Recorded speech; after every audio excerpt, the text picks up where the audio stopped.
Hello and welcome to Season 3 of Spideydude Experience. I'm Jack Joyner, your friendly neighborhood webmaster and host of the program, and this is a brand new, exciting season. We're simply titling it the Wells Era here on the Spideydude Experience. Tonight is going to be one of the biggest episodes we've ever done just because of the amount of panelists we're going to have on tonight. I am so excited to have everybody on. Before we get started, I want to mention and thank our patrons at patreon.com/Spideydude Network. Wigman, Scott, Greg, Jorgen, Felician, Georgia, and Kale. Thank you all for your contributions to the Spideydude Radio Network. They go a long way into ensuring that this show continues to have the success it's had, and all of our shows here on the Spideydude Radio Network continue to thrive. Shows such as Make Mine Mayday, the show all about the MC2 and Spider-Girl's world, Amazing Spider-Man Classic Season 2 about Spider-Man from the different perspectives from the beginning, the Legacy Numbers Episode 0 Season 2 Volume Number 0 and Number 1 are out now. We also have our newest show here on the network, the Solicits Era podcast. You'll learn more about that in just a moment. Of course, we also have Voices from the Eerie, a Gargoyles podcast with all sorts of fantastic guests. Not check that show out. If you're a Gargoyles fan, trust me, you're going to love it. It has Greg Bashansky, Jennifer L. Anderson, and Greg Weisman on every episode nearly.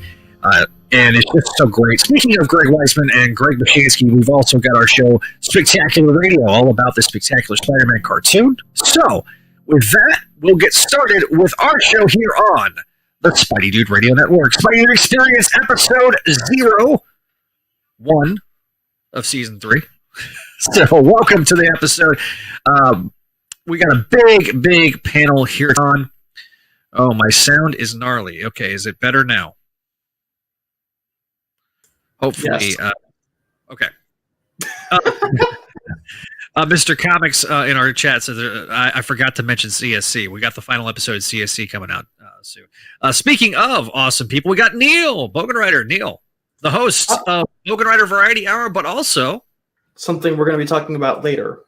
Yeah, we got some more announcements to come later.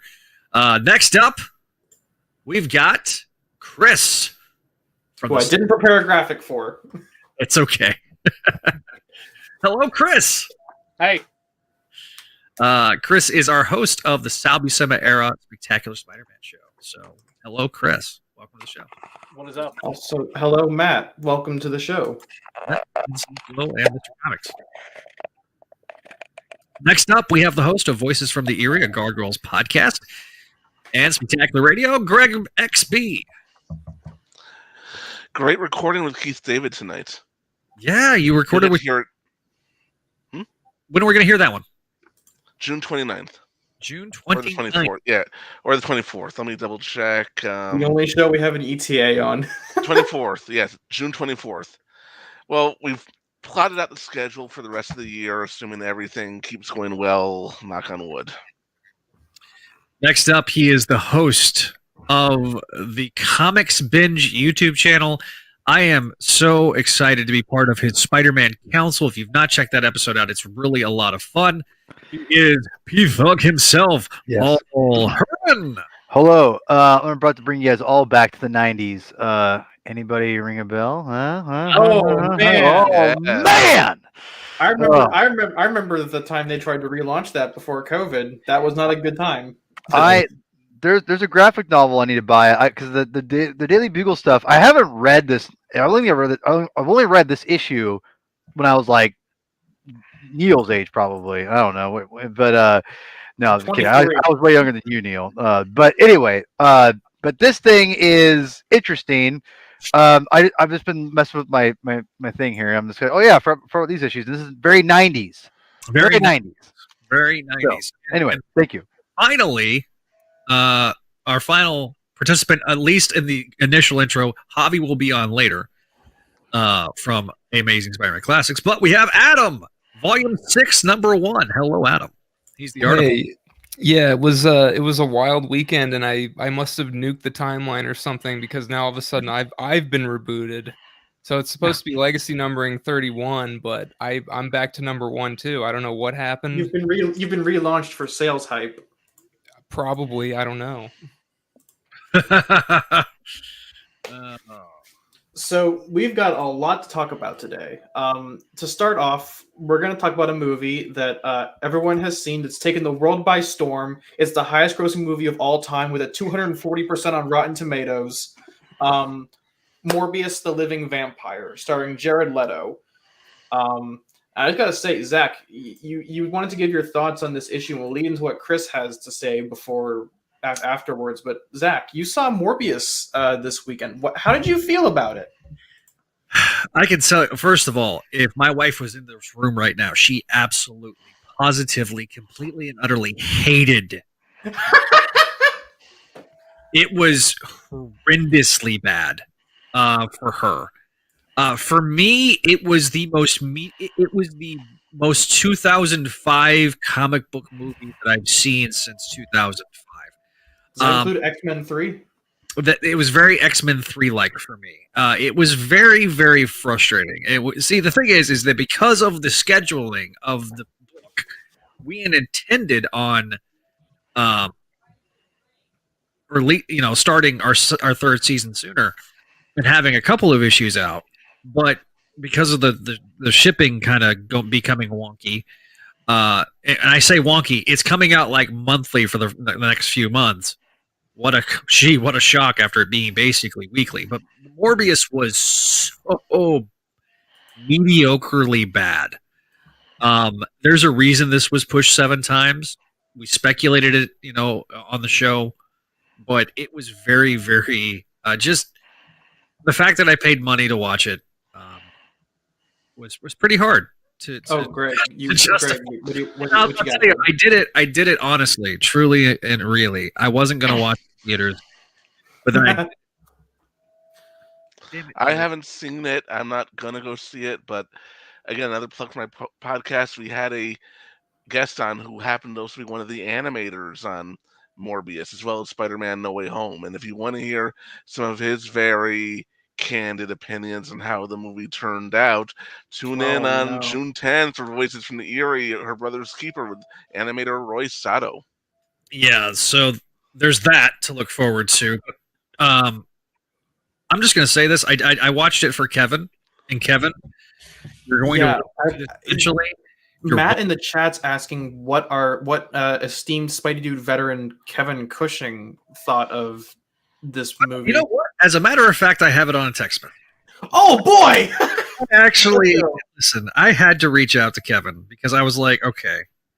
World's biggest Morbius fan. You can't skip that. Yeah, he's the biggest Morbius fan I know. And I said, so where is it at? So, buddy, I wanted to like the movie. This is what I sent him. Buddy, I wanted to like the movie for you, but I can't.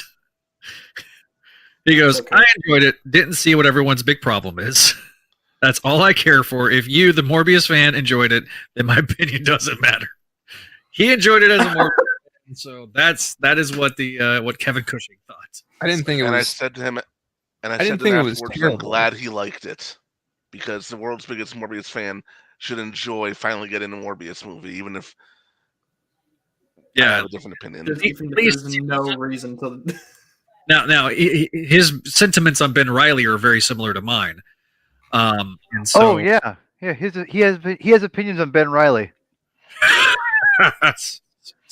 Wow, Kevin, you can watch me anytime and come on the show and talk to me. Wait a second, Paul. You mean a show that has Ben Reilly's Spider-Man symbol as its emblem has opinions on Ben Reilly the character? No. I'm talking about Kevin, not. Oh, I already know. Zach's got. There might have been what you would call a spat on Twitter. It wasn't even a spat. It was just I made a comment, and he made a comment back, and I went okay, and then I finished it. So anyway, yeah, Paul and I have done that a couple of times. It's all Greg, for the record, Greg, you've never been remotely as anything remotely offensive to me. So make that very clear. So you are always in the. I've never had an ill thought towards you, and I promise, swear on my life, I've never thought that. You're a sweet guy. No problem. I disagree with everybody. Nice. Everyone knows that, and I love disagreeing with people, not just to be spiteful, but just because it's just like it's good to get like different opinions and like interact. You know, Yeah. that's how we grow as people. Everybody except me is wrong. Well, you know, That's not your opinion. That's not your opinion. It's like what I keep right. saying to people. It's like what I keep saying to people. Don't get out of your bubble sometimes and see other viewpoints for everything. Right. It's very true.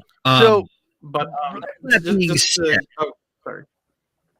there is something Morbius related that I want to turn it over to I was Chris, going to say my opinions about Morbius, but I'll wait till Chris is going. and then we'll get to Here. the opinions. I just Yeah. want to let Chris be able to. But Chris is on a deadline, so we want to make sure he gets his bit out before he's forced to run away. So, Chris, take it away, man. So, Neil, if you want to pull up the image I sent you in a bigger way so they can see it. Otherwise, all they see is my little icon. That's all they need to see. So, theatrical movie posters are like 26 by like 37 or something like that. And I have 4 of the Morbius giant movie posters that theaters would hang in the front of their light boxes made of this black reinforced cardboard that allow you to really like stand them up. And Sony, through their marketing team, sent me about 6 of them. I have 4 left, and we're giving them away here on all of the Spideydude networks. If you want one, they're free. You just have to pay for the shipping and handling. So yeah, we are giving them away. If you want one, let us know. We will hook. You just got to pay the shipping and handling, and we'll go from there. That is our promise to you guys. So this is you too can be part of the history of the movie that grossed $400 trillion on opening day. Now, Chris, how did you procure these things? Give us everybody a little bit of your background and your show here on the network. Yeah, I do a radio show in Worcester, Massachusetts for the last 15 years, and I have contacts in the marketing teams for the major film studios. So they send me stuff like this quite often. Like we have Doctor Strange posters as well. And I was showing Neil off air a bunch of really weird oddball stuff for films like The Lighthouse, which starred Rebecca Hall, that came out last year. She's going to be one of the stars of the upcoming Indiana Jones 5 next year. Nice. It pays to be in radio, doesn't it? Like sometimes. I mean, like it pays in dividends in some weird ways. Like this Saturday, I'll be at a convention called Monster Expo. I like to call it babysitting their table, but hanging out all day with another comic book icon. X-Men Sabretooth Tyler Mane and I will be together. Oh yeah, on Sunday. Nice. He was robbed, man. I loved his Sabretooth. Yes, much better than Cotton Weary from the Scream movies. I forgot the actor's name. No, hold on a second. Lev would have been totally fine if he actually was given like a better film. I like Lev too. I agree. You mean the script was not good in X-Men Origins Wolverine? But why don't I plug my show real quick in our upcoming guest, which is still a mystery until it's recorded. Zach knows who it is, but I'm not announcing it until it's actually recorded. But the Spectacular Sal Buscema era podcast was carried over from another network. I have 35 already recorded episodes. They'll be uploaded every other week on Monday with the help of Zach until all that nonsense is completely straightened out.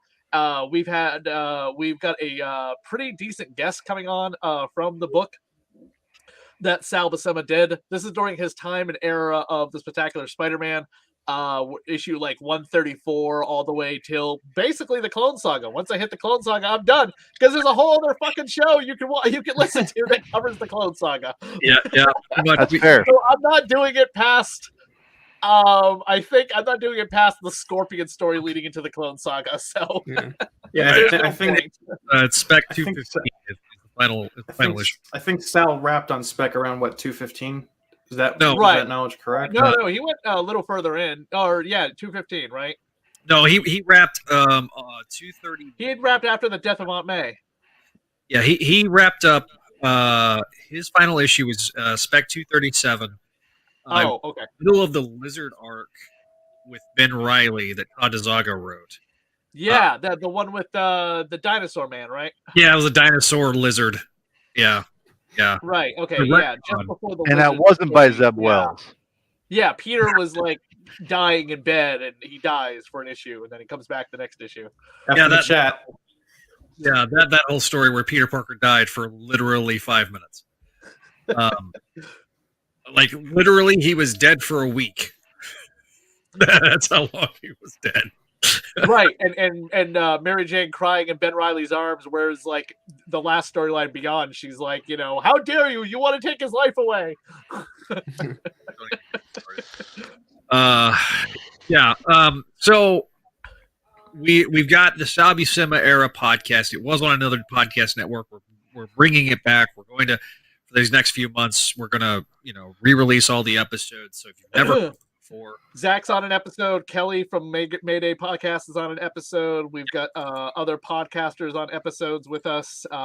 We've got nobody from the book except for one person I did reach out to who will remain nameless. And I'll tell you who it is off air. Zach said, you know what? I don't want to talk about that. In fact, I'm not a big fan of my time at Marvel, so don't contact me again.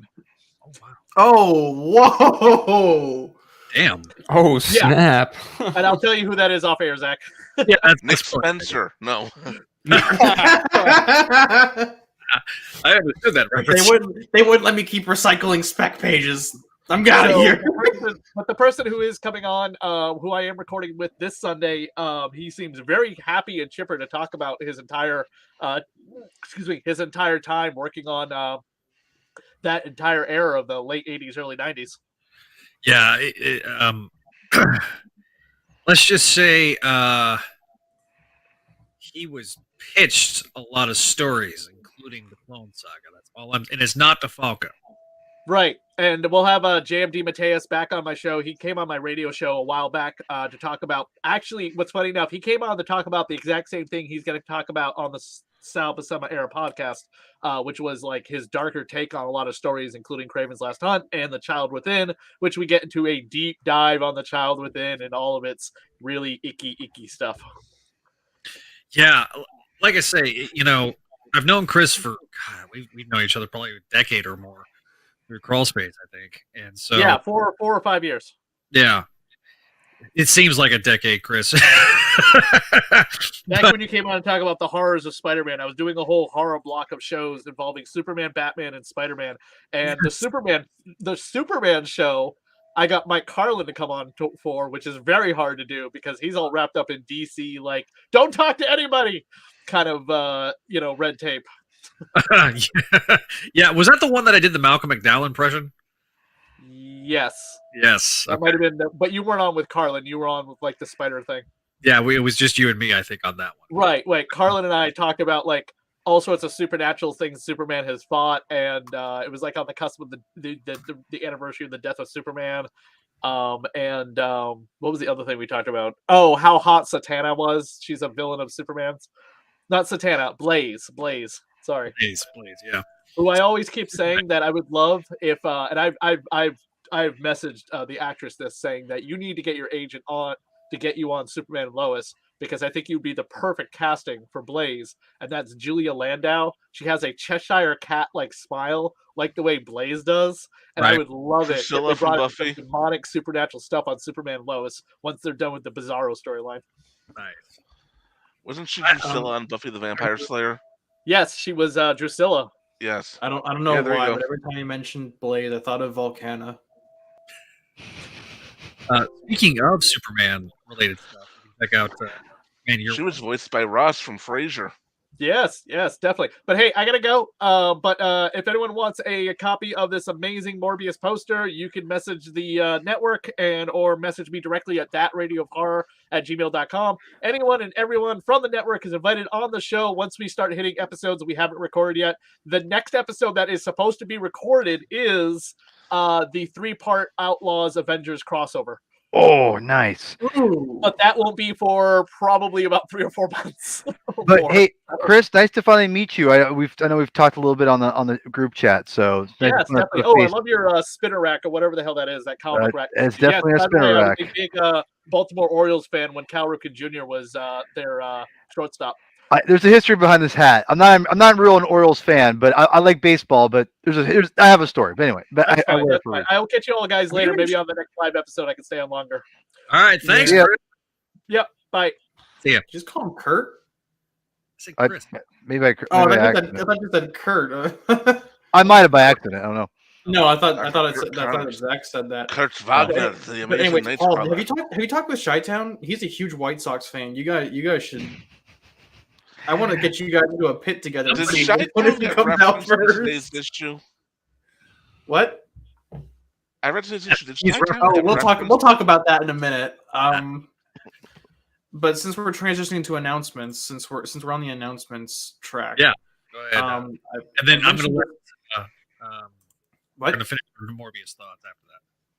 Yeah. So since we're here, I need to find the picture. Hang on.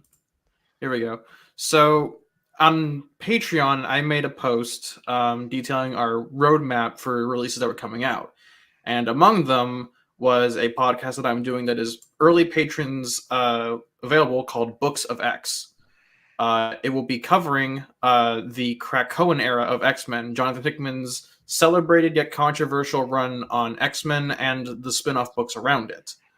After covering the House of X Powers of 10 miniseries, the 2 series that are one, we'll be using the Dawn of X trades as a measuring point of how we're going to lay out each episode.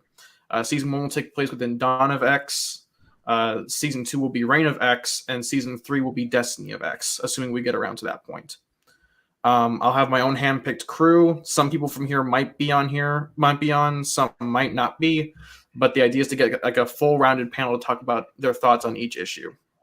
But yeah, this is kind of this is a passion project that I've run by Zach. He gave it his full blessing, and it's a way for us to kind of shake up our output of content on the Patreon and give the patrons something early to chew their teeth on before it goes onto the main channel. And I'm kind of excited to see how this pans out. If he had said no to you about that after he had said yes to me, I would have kicked Zach's ass for you. Just Yeah. Trust me, we've got a bunch of ideas in the pipeline that we're kind of in the middle of the conceptual stage on, but this is kind of the first one that made it out the door. Yeah. And look, one of the things we've been trying to do is we've been trying to expand the scope of the network for a while. I mean, Voices from the Eerie was kind of that first salvo into that. And, you know, even though it's not part of the network per se, Comic Binge is kind of, we're related. It's an affiliate, yeah. With each other. Oh, for sure. And so that's kind of it too. So you know, knowing that Neil is passionate about this era of X-Men, I'm like, do it. I mean, yes, there's a lot of X-Men podcasts out there, but you know, we want to continue to give things for our Patreon subscribers.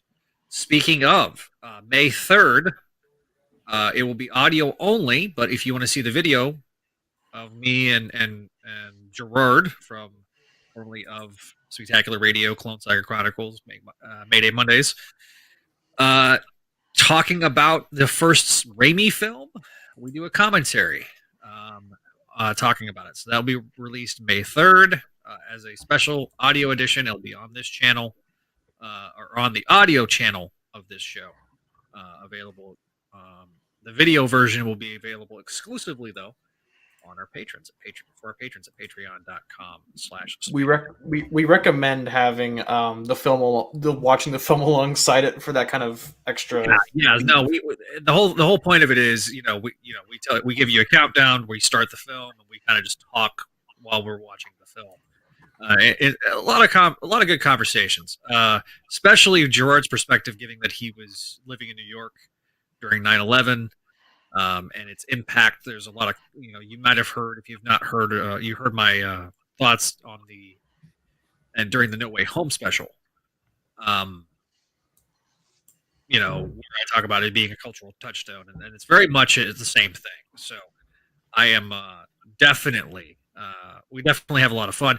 That's the first of many commentaries. There's going to be exclusive commentaries just for the patrons, but that's kind of a little bit of our opening salvo, so to speak, kind of the pilot of that. We'll have different And even people. if we make, and part of the kind of plan that we've had behind the scenes is even if the entire commentary is exclusive, we are down to have like certain component, like assuming we can get the footage, like little clip shows of what we think are the highlights of each episode or of each movie or each episode's commentary on the YouTube channel for people to listen to.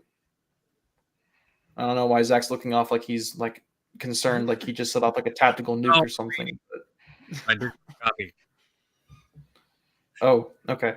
But Venkman asks, would I be down for doing a commentary on 1986's Transformers movie? Yes, I would. I would too. I would too. Yeah, I think that like assuming we could get a crew together, I think that would be an excellent film for us to review, even if it's not in the Spideydude wheelhouse. Oh, for sure. I think we got enough people here that we could probably cram out a commentary. I have seen that movie so many times. I know Gregor, you're a huge Transformers fan, but I'm not as big as you. But I'm a big G1 fan from like back in the day. I have a decent amount of knowledge of it. Not as much as probably you do, but I have decent. G1, Beast Wars, animated, a little bit of Prime, and most of IDW. Oh, IDW. I have a little IDW. We need to do a sideshow of talking about either the 2005 IDW continuity or like the Marvel continuity. No. That would be fun also. That would also be fun to talk about. But I'm talking about the one that IDW did. It's extensive.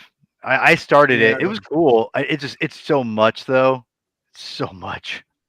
More Than Meets the Eye is worth it, I think, man. Have you read More Than Meets the Eye? I've only read. I have like a bunch of the I started reading it back in the day, like or not back in the day, but like about a couple of years ago. I bought a couple of the omnibuses digitally, and I read like I want to say like the first omnibus of the chronological order. I read like the Megatron miniseries, which was really good by the way. I love the Megatron miniseries. The Origins one. Yeah, that's great. That was a great comic. I forgot who wrote that. If there's, I think I've recommended it to you before, but this is kind of for everyone that's listening. Last Stand of the Wreckers. Okay. Bonafide classic. Like if there's any Transformers comic you're going to read out of that continuity, it's Last Stand of the Wreckers. Right. The guy who did it, Nick Roche, he did the first 3 issues of the post time skip Renew Your Vows comic. Okay. And he's got a long history of Transformers. So that's cool. So are we gonna do a quick little rundown about Morbius while Zach is reading? Yeah, Paul, give your thoughts on Morbius real quick while we're waiting for Zach to do whatever. Well, I'm so glad you asked me. Because for those who don't know, that on the MCU fan show, I haven't been able to give my thoughts yet because I'm not sure if Sean's going to be watching it for a while. And so before I give my deep dive, so this will be my first actual public thoughts about Morbius. So, and I'm going to keep it brief because we have a lot to talk about, obviously. But I'm going to say that is Morbius great? No. Is it horrible like everyone else is saying? Like, oh, no. It's whatever. It's not. Yeah. It's not great. It's not awful. It's just fine. People talk about it's the worst. It's really weird the hype and the dog pile this movie's gotten because everyone says it's bad. It's not good. I'm not gonna say it's great, but I've seen way worse. I mean, did someone say it's the worst? I mean, I'd watch this over the Man-Thing movie. I mean, I'd watch this over over a number of movies. I'd watch this over Blade 3. I mean, straight up, Blade 3 is bad. I don't care if Jessica Biel and Ryan Reynolds is in the movie. It's a terrible movie. I mean, there's plenty of movies I'd watch this over, but it's not really saying a whole lot either. So I don't know. Jared Leto, whatever. My biggest problem is Matt Smith was the best part of the movie. To be honest, like I liked his character. He looked like he was having fun. Him being like an absolute weirdo was like hands down the best part of the movie. Right. And the thing is, like, I don't know if but here's a problem. If you have a vampire versus a vampire, why are you it just gets too old and tiresome. Like when we keep in these movies like Venom and Yeah. Morbius, where they're all facing versions of each other. It's like let's Yep. actually do something different. You Yep. know, like why doesn't like Morbius take on like a bunch of gang people and they get like my friend talked about Jack-o'-lantern. Like what if just put Jack-o'-lantern in the movie? You know, like do something stupid like that, like something so dumb, and Yeah. that might be more fun. I don't know, but is it horrible? I don't think it's horrible. It's just not great. Yep. Go ahead, Greg. I haven't seen the movie, but I think part of the dog pile is just that people want to dog pile on Jared Leto because Jared Leto is a bit of a controversial guy due to his acting methods. I mean, watch next Will Smith movie is gonna get dog piled regardless of quality just because of Slapgate. Well, and to be fair, I think like Jared Leto is he's a great actor. I mean, look, I mean he's on that Apple TV show that's doing awesome right now, and he's like the main actor. I mean, he's a good actor. I think that He is. it's just sad because I think that he's done great work and Morbius could be good. I think here's the one thing. Here's the big positive, and this is the biggest I think reason why you should watch it at some point is the actual like Morbius character where he's like on screen. It looks awesome. Like, Yes. it Yep. looks rad. Like if Yeah. it was more Morbius and less Jared Leto, like actual Yeah. like Jared Leto, and just him Mhm. as a vampire for most of the movie, which that's what I'd want to see. I think it's not that bad. Like, if it would have pulled the Batman and have it be Morbius the whole time for the most part, I think people might actually like it. But you know what? Here's the thing too. People love to talk crap about these movies, and then later on, like, go, well, actually, we're kind of fun and ridiculous and kind of cool. Which I don't think this movie is like that. But a great example would be Spirit of Vengeance, right? The Ghost Rider movie.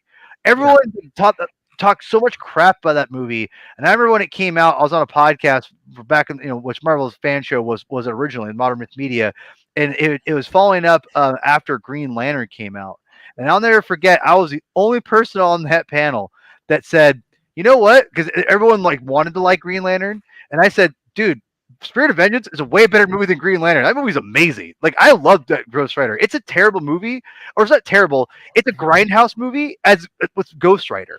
And It's so bad it's good type of situation, and I think but it didn't take itself seriously. That was why, and I rewatched it recently, and I'm like, it's so much fun. It's like it's so ridiculous, but it's so good. So anyway, yeah. A Look, part of that is that on the modern internet, everything now is either the greatest thing ever or the worst thing ever. agreed. there's a healthy middle, and I'm definitely in that middle. All right, Yeah, so and Can preview I for just- my Can I ASM say? review. Can I say? I shout out to the Morbius's fuchsia lining in his jacket. I thought that was pretty cool. agreed. All right, so Mike's in the chat. He says, though I did find it hilarious that they ripped off the Bruce Wayne thing in the middle of a storm. The Pillar of Bats was really stupid. I'm not gonna lie. That was I don't know. there was a little bit of try hard. The thing about the movie too is like the pacing is weird. I feel like it needed a Yeah. little more room to breathe. That's how I kind of felt about Venom 2 also. It's a little too short. See, I thought Venom 2 was perfect. I thought Venom 2, it wasn't perfect, but I thought it was a perfect length. It was fun. There's a couple things that I'd change about it, but I felt like I need to rewatch Venom 2, but I really liked it. I liked it better than the first one. I thought the first one wasn't great, but it was also just Tom Hardy's just so like charming in everything he does, and he's so good as Yeah. Eddie Brock and Venom that I just can't help but like it, even though it's bad. Sure, I kind of wish they'd given him. I kind of wish they'd given him like another lobster scene. They did. It's called the nightclub scene. yeah. The nightclub scene's so good. I haven't seen the movie, so like, but I've seen like images of the whole nightclub scene. I have a whole rant on that. The nightclub scene Great alone. Venom. It's so good. Yeah, great Venom. Yeah. Oh God. So, but It is pretty fun though. It just I don't know. It goes by so fast. I'm like, oh geez. Oh, and I want to say too, the thing about Morbius, I think that is almost unforgivable. It's not. It's baffling actually. Is just the mid credits stuff. Yeah, it's so weird. Dude, that is the GIF of the guy turning his head with all the question marks. Like Sony, what are you doing? Stop, please. That was so weird. Why is he meeting Morbius in the middle of nowhere? It's so weird. Why does he have his? It's so what weird. are they doing? as if they literally instead they decided to cut the scene Like, to me, if they had done, if they had done a scene and then had like him, when he was in prison, you actually have the scene that was in the credits or in the trailer. Like, it would have been so much more cohesive. But no, Something happened. they were like, if you haven't watched the trailer, you don't get these post-credit scenes. Bizarre. My wife. Okay, here's the fun. I gotta tell this story. My wife literally had to pee, got up during the last bit of the movie, completely missed not only the ending of the movie, but also the post-credit scenes. And literally, she goes, "I didn't care." She was so annoyed by the end of this. It was just like, no. She was like, no. But that brings us to our next topic. Speaking of no, there's a lot of people that are very upset about something that was announced. And let me... actually, if you want to go to the Discord, Neil? Yeah, send me what you want me to send. Just pull up the action figures. Oh, hang on. It's Javi. Hi, Javi. Hey. We have What's Javi. up, Neil? The host. I don't know. fellas. Hey. You're on. I don't have a title card for you, so Sweet sorry. action figure. Javi doesn't need one. Alright. He's just Javi. Dude, hashtag Javiverse, man. Dude, Everyone, Thanks, man. I started that, and You that did? is no, it's just genius. It's brilliant. I'm all in. 100%. Man, I need to post those notes somewhere. I'm gonna people can clip read that. them. Paul, Okay. I'm gonna clip that out for you. Well, That's you're exactly supposed to. right. Adam, you're supposed to help me I'm clip those other gonna things clip- too. I'm gonna clip out the Reverend preaching about the Batman too. I'm gonna do Excellent. that. Thank you. Thank you. Um, I appreciate that. By the way, Javi, Where I is think it? write this out, put it on Spideydude.com, and we'll just reference it from there on. So Javi is in the house. Okay, I want to move on because Javi has a Marvel Legend in front of him. It is the, What a coincidence. it is the retro carded Spider-Man, and for those that missed out on this, there's some different opportunities, but they come with a cost. And I use that Where is phrase quite literally. All right, if you want to pull up Neil, the Zach, I've been asking you for the past minute where it is.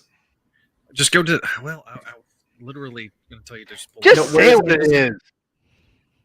Hang on, let me go to Marvelous News. You're killing me. Is it? Hold on, I'll do it for you. Okay, it's a combo pack, right? Is this a problem? No, it's See, the I don't even pricing know. is the controversy because Oh. what is that the prices have gone up significantly. So they announced several figures, and I'm trying to pull up the.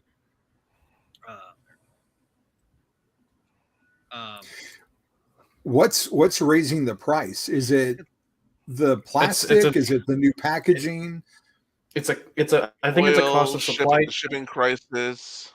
oil, supply chain, plastic using to do it. manufacturing, labor issues. So part of it The is rain isn't helping either. okay. So All right, I'm last pulling it up. Hang or on. week ago, they did their first live stream of the major live stream of the year, and they announced the Thor: Love and Thunder, which that leaked because Walmart started putting it out way too early because they got shipped to Walmart's things on time, and they were going to do this big kind of push do the Marvel Legends stuff, the release of the poster, the trailer were all coming out at the same time. So people were kind of spoiled thanks to the figures. But there was five figures that were announced. One of which is the Amazing Fantasy Spider-Man, which is the based on the first Ooh, appearance. of Spider-Man. Nice. The Iron Spider, the Future Foundation stealth suit, and Null and Venom. were announced. Okay, real Null quick. was previously announced. Can someone confirm this for me? They released the stealth suit version before they've ever released a regular Future Foundation suit. Is that No, correct? they did a Future Foundation suit in the old mold. They have not done. They didn't do it in the pizza slice or in this new modern mold. Zach, your mic is going crazy, man. It's going in and out, in and out. I'm not sure if that's just how Yeah, it the is Future now. Or... Yeah, it is. Yeah, the Future Foundation, the original one was a repaint of, as people watch Chartemis's channel know, big time letdown Spider-Man. That one. Yeah. Real quick mic check. Is my mic doing okay? Yeah, you're you fine. guys are good. Okay, I just want to make sure. I am not a fan of this new packaging at all. For me personally, one of the things when I don't pre-order something, I want to go to the store and see it in person and, judge like, oh, did they get the yellow oval on Batman right? Or is this paint smudged? Or is there a weird mark on their face? So I want to find another one. I get why they're doing it. I understand, but it is frustrating. I do agree. But I mean, you're going to have to kind of basically blind buy the figure. And for those who like to display their figures still mint in box on the package, like Zach's got his retro cards behind him, like this is the equivalent of just showing a photo of the figure that you bought. Yeah, it really is frustrating because they took away the plastic packaging. They're doing this for partially PR eco-friendly purposes. The problem is that there's also this really bad habit of with the existing packaging where people were doing a lot of swaps. And I'm sorry, but I would be pissed off that I paid $30 almost for a figure to get home, open the box, and it's not even the right figure. This is something we're going to hopefully combat that, but also could easily make it to where it's so much easier. Now, we don't have the boxes in hand, and not even like when they send out the review units, I don't think they send them out in the boxes. So we don't, we can't tell you if there's rumors that they are going to have like a kind of like what Apple did with the iPhones this last year or last couple of years where they're doing this pull tab. It's very much trying to be more eco-friendly. I get it, but the problem is by doing that, you're upsetting people. And God, if this mic goes bad, I'm just gonna lose my crap. I'm sorry, guys. Because I have no other alternative right now. So I just, between that and the pricing on this really upset a lot of people. The Knoll Venom figure is $79.99. Oh, oh shit! Yeah, and I just want the Venom without the wings. Here's the thing: those wings look awesome, though. They look awesome, but I don't need them for my Venom figure. That's true. Now the Venom is a repaint of the movie Venom. This is like the Venom that everybody's been asking for. If you go to Dorkside, they're selling the Knoll and the Venom separately, but they're selling Venom for like $62, and Knoll is like average price $21.99. So you may as well just buy the whole thing. Yeah, you might as well. To me, the fact that Spider-Man Noir and Spider-Ham are Target exclusive, that's very frustrating to a lot of people. The Lizard being was also announced in the retro card. That's the most frustrating for me because that is a Walmart exclusive. So yeah, find that. They did talk about the Silk and Doc Ock figure that's Amazon exclusive, and it's really really nice. Looks great. Not something that I don't need the Doc Ock figure. Iron Spider looks great. That was previously announced. So this now a lot of the this live stream. The Amazing Spider-Man is awesome. Like Zach, that's one. Okay. Hang on, Zach. Zach, I don't think it's your mic. Connection Maybe check. it's your internet because you froze up on my side.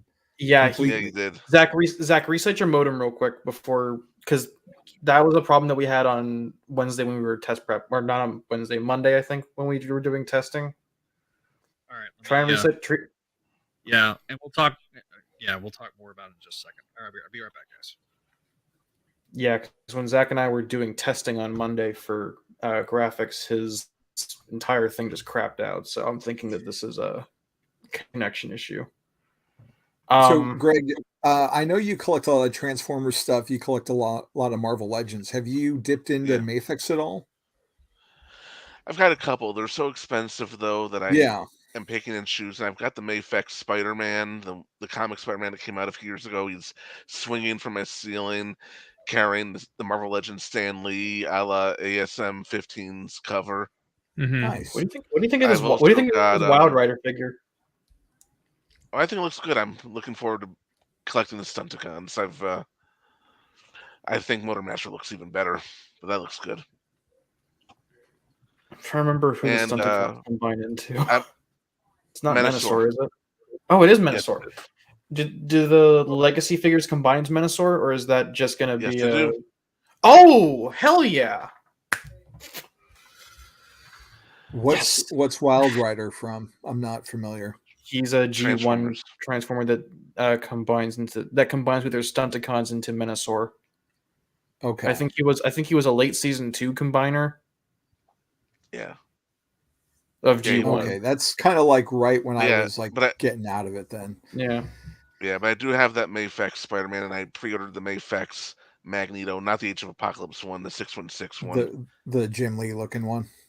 Yeah, and Yeah. I hope they do a Mayfex Green Goblin at some point. I know they like to do the symbiotes, they did Venom and Carnage, but I really want a Green Goblin.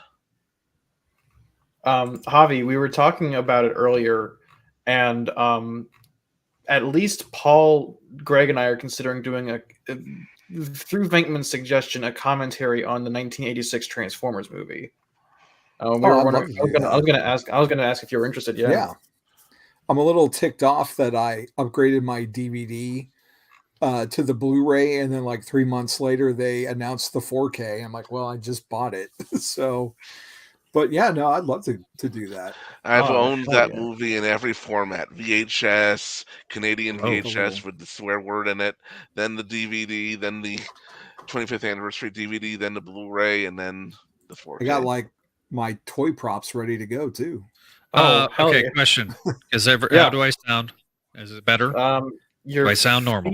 Your feedback Yes. is still there, but it's way less, and your connection sounds smoother. Yeah. Okay. Well, I'm sorry, guys. I'll still do the recap for you. Don't worry, man. Okay, No, that's so cool. the final thing also that was announced was a Spinneret Spider-Man 2-pack that was announced, and it is glorious. I'm trying to find the stupid news. This is what happens when your wife decides to, take you out to eat and then take way too long because, At least she fed you. Well, Zach, it's not I it's not a Spideydude podcast if you're on time. had a falafel. Shut up, Greg. Oh, I thought you were telling me. I'm like, there's a falafel. What the fuck, man? We know Gerard would say that if he was here. Listen, just because I was late to the final episode of Clone Saga Chronicles, I don't, It's your show. Listen,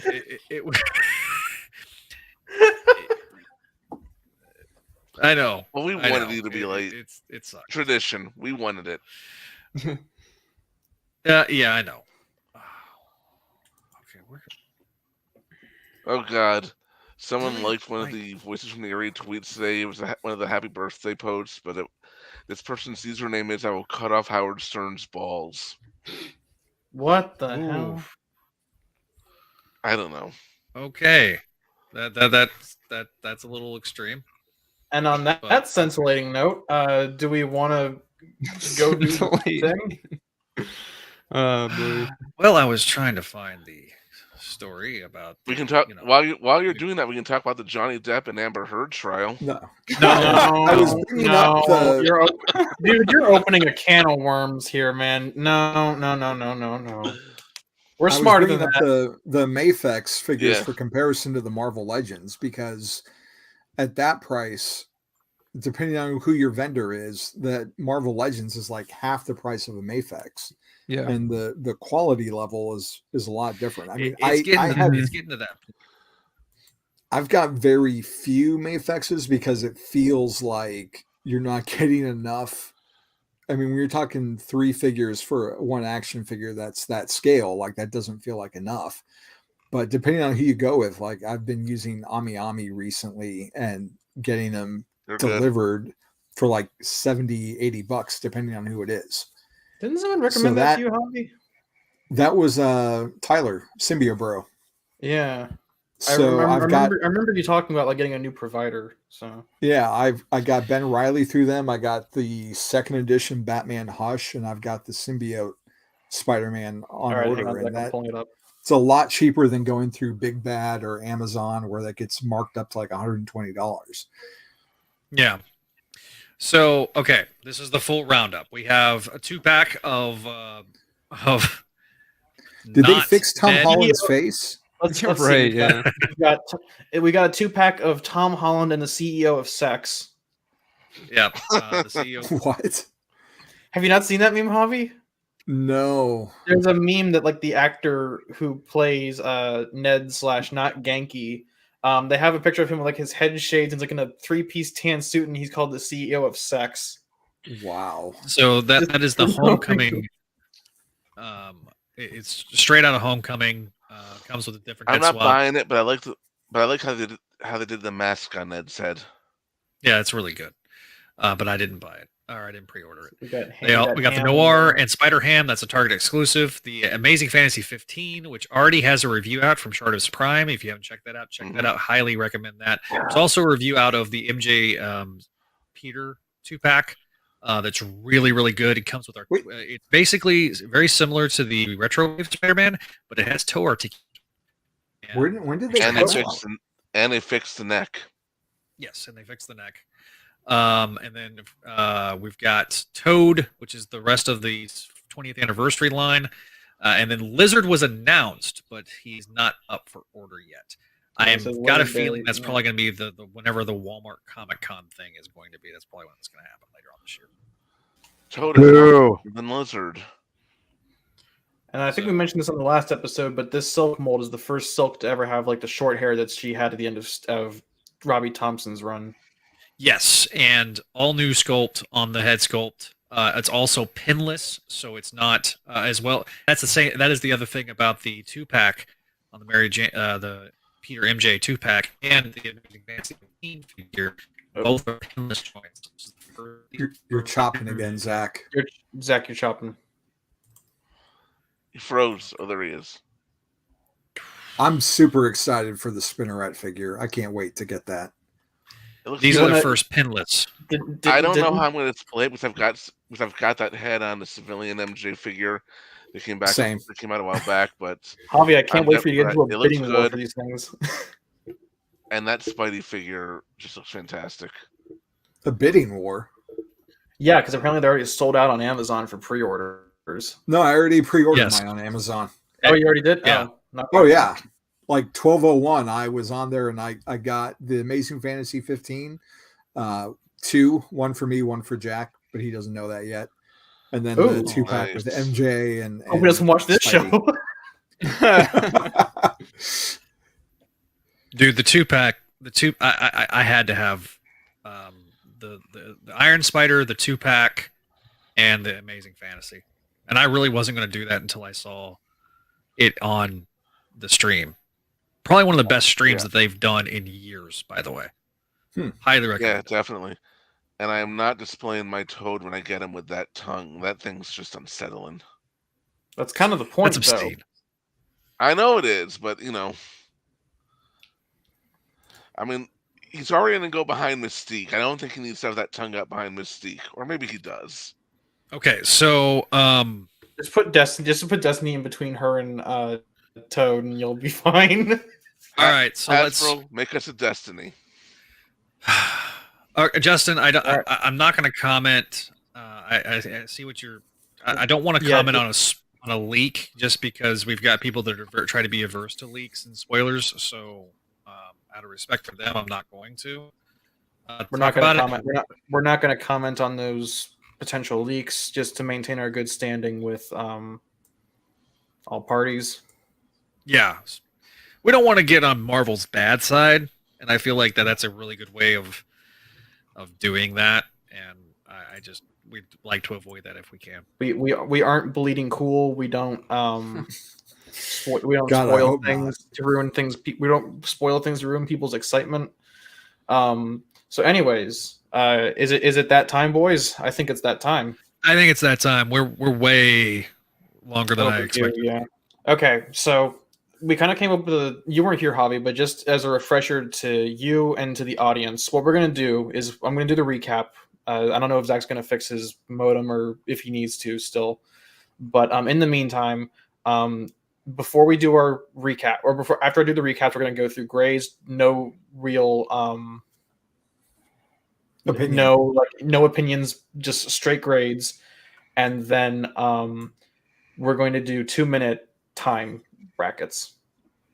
That way, what are we all gesturing about? Boo! Grades Okay, with okay. surprise of our commentary, but that's just me. Yeah, well, okay. The reason we're doing that is because we tend to we've skipped grades before on the show, so I want to make sure everybody gets their grades out before we do opinions. So we'll start with Paul, then go to Adam, then Javi, then Greg, then Zach, and then to me, and then depending on bye Paul. I guess he didn't want to do the brackets. But what was I saying? Oh yeah, so we're gonna if we need to, if we feel the need to, we'll separate into like 2-minute time brackets to give an opinion. We can yield time if we finished our opinion early. Give it to somebody else if you want to, or hold on to it, and then we'll go from there as needed. Does that work for everybody? I just want to make sure that we already have trouble kind of controlling 4 people, but now we have 6, so we need to find a way to structure this properly. Okay. Are we sinister? Yes. But now we're the Fantastic Five because Paul just went somewhere. I don't know where he went. But since I don't need Paul for a recap, we're gonna do that. Oh, there he is. He's back. What happened, man? Are you having internet troubles, Paul? It was something weird happened. All the audio cut out, so I had to resubmit. So I'm gonna leave and jump back in. So while you're doing that, Neil. So Neil. Okay. So, Amazing Spider-Man number 94. Wait, nope, I misread that. It's number 1 because Marvel loves money. Amazing Spider-Man number 1, Legacy number 895, written by Zeb Wells, pencils by John Romita Jr., inks by Scott Hanna, and colors by Marcio Menez. I think that's how you pronounce his name. If it isn't right, I've been saying it wrong this entire time. Bad on me.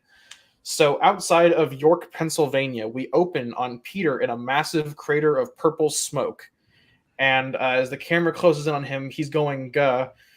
And just before we cut to black, Peter passes a kidney stone, and then 6 months later, in Queens, Peter is sitting with Aunt May, who is now in a smaller apartment because of whatever Peter did. Aunt May dresses him down for keeping a secret from him and says that she'll always believe him, and it hurts to listen to him lie. In Alphabet City, Peter is approached by a collections agent who says there's still a hefty balance from McCarthy Medical Center at the end of Beyond. Peter says that stop bullying Aunt May, she doesn't have any more money, and not to call her again. And Peter goes inside to see Randy Robertson, who surprisingly has not been forgotten about since Spencer's run ended. If anything, he's actually kind of elevated now that Boomerang is no longer in the picture. Randy's kind of pissed at Peter for leaving him to pay rent on an apartment he doesn't even live in anymore, which raises the question of, 1, why was he doing that? And 2, where has Peter been living since then? And C, where has Randy been living since then? Oh no, he moved in with Janice. That makes sense. Never mind. But Peter asks Randy what he wants, and Randy says, "You know what? Things are really great with Janice. I'm going to ask her to marry me. And, her dad's tombstone, so I want you to call me in a couple of hours just to make sure I'm still alive." Mike says that Peter must have eaten a really bad burrito to blow up Pennsylvania. Whew. But Randy finally answers cheesesteak. Yeah, Randy finally answers the question of where Gog has been after 30 issues. And Peter slumps against the door, only to look at his phone and look at MJ's number longingly. And then it cuts to Tombstone, and he's in the middle of a meeting with all the major crime syndicate leaders: Black Mariah, Mr. Negative, the Rose, Hammerhead, Madam Mask, the Crime Master. Basically, the Rose and Tombstone are having a little back and forth with each other, talking about how Kingpin is gone after Devil's Reign, which is actually kind of a neat tie-in to that subplot, or to that event book that just happened and ended. And the Rose says, "You doubt my strength? Send him in." And in comes the character that only John Romita Jr. cares about, Digger. And in a very oblique reference to Immortal Hulk, Digger says, "Oh yeah, I'm back from the dead. There was a green door." And Rose's response is, "Enough with the green door." Everyone's basically in chaos, and the Rose says, "Here's the thing. I want the product that you're selling, and I'm offering a good price. I won't ask again." And Tombstone says, "We're not meeting in the middle anymore. You're coming to my turf. Because your territory doesn't exist, so there's no middle anymore." All of the crime syndicate, all the syndicates, I don't know, all the syndicates don't say anything, so Tombstone leaves. Cut back to Peter, who is shaved because for whatever reason he had a stubble going on. I won't complain. That was actually a pretty good look for him, especially inked by Hannah. But Peter goes outside instead of patrolling. He lingers on his balcony only to realize it's really hot out. And then out of nowhere comes the Human Torch, who, if you haven't been reading Slott's Fantastic Four, and I don't blame you, was supercharged and is now constantly on fire. He can't turn it off, and it is super heated. So Zeb Wells drops an editor's note for us. "Hey, you forgot to read Slott's Fantastic Four. Go check that out." But no one will, so it means nothing. The Human Torch kind of vaguely fills us in on what happened that's caused all of the Peter being on the outside of everybody. That Peter apparently stole something from the Fantastic Four and went behind their back, and I guess that's what happened in York, Pennsylvania. Peter jumps off the landing to check on a friend, and it cuts to Randy at a upscale diner with Tombstone. And Randy says, "I want to marry your daughter." And Tombstone says, "Well, back in my day, you didn't ask for anything. You took it. But you know what? I'm a changed man. I'm going a little soft now. It's Janice's decision. She's going to do what she wants anyways, but you do whatever you want, kid. I don't give a shit anymore." And Peter's there. He's actually doing what was asked of him for once in this book, and he sees White Rabbit and a bunch of her goons getting into a van, and Peter says, "Yeah, I totally doubled back for my costume instead of leaving it like I said I would." And he hitches a ride in the back of the van to meet up with the Rose's henchmen. Peter interrupts the sale of a goblin glider, wondering if that'll come into play soon. And Digger comes out of the van, tries to choke Peter to death, and Peter rips off his fingers. Basically, everything goes wrong. All the gangsters are shooting each other, and Digger decides to flip over the truck and blow it up. Peter says that Peter drags Kareem out of the van. I guess Kareem is one of the Rose's thugs. But he webs White Rabbit to the van and says, "You know what? You're not going to tell me where Digger's going. I'll find him myself."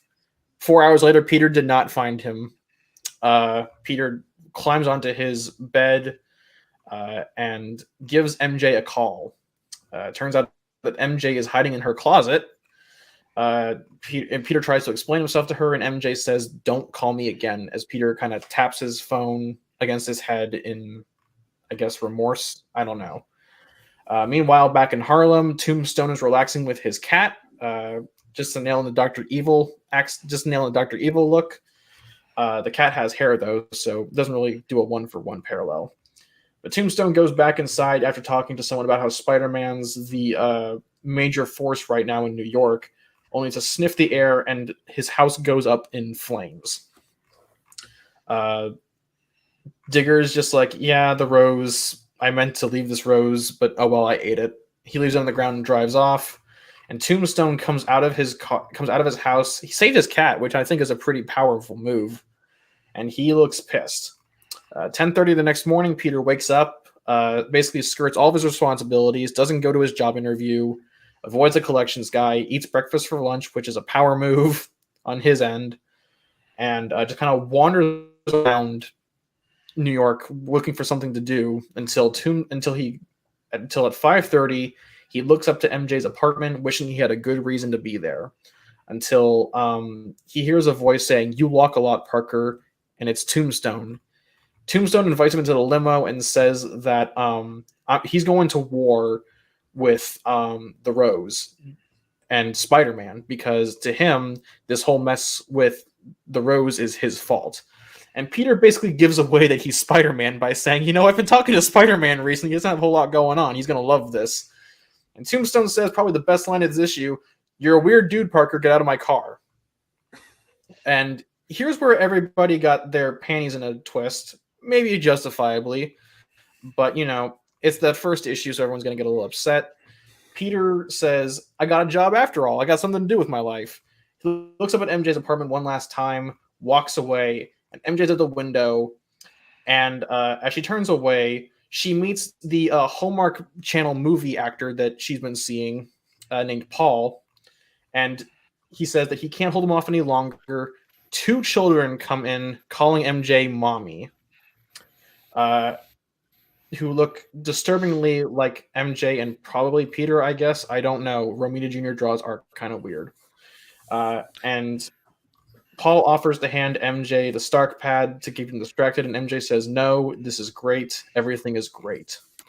After a letters page where Chi-Town Spidey gets BTFO'd, we have, what's this? An end credit scene? Dr. Octopus is being strung up and straitjacketed by a mysterious figure who has the Ultimate Universe font and who is basically pontificating to him. This is our new Kindred, guys. Yeah, that's how you know. He's pontificating. And he says, "My mom, alight and alive, Dr. Octavius, and hungry, oh so hungry. To be continued." Okay. So I said we're starting off with grades, so we're starting off with grades. Paul. Oh, wait, you wrote them in the private chat. Never mind. Javi, you gave it a B. I did. Adam, you gave it a C. Yeah, and I did the math, and I could maybe give it a C plus based on some math that I did, but it's like C plus ish. Okay. Greg, you gave it a C minus. All right, Paul, what's your grade? I gave it a B plus. Nice. Okay. I have reasons. Your grade. I give it a B minus for me. Okay. I'm gonna give it a B minus.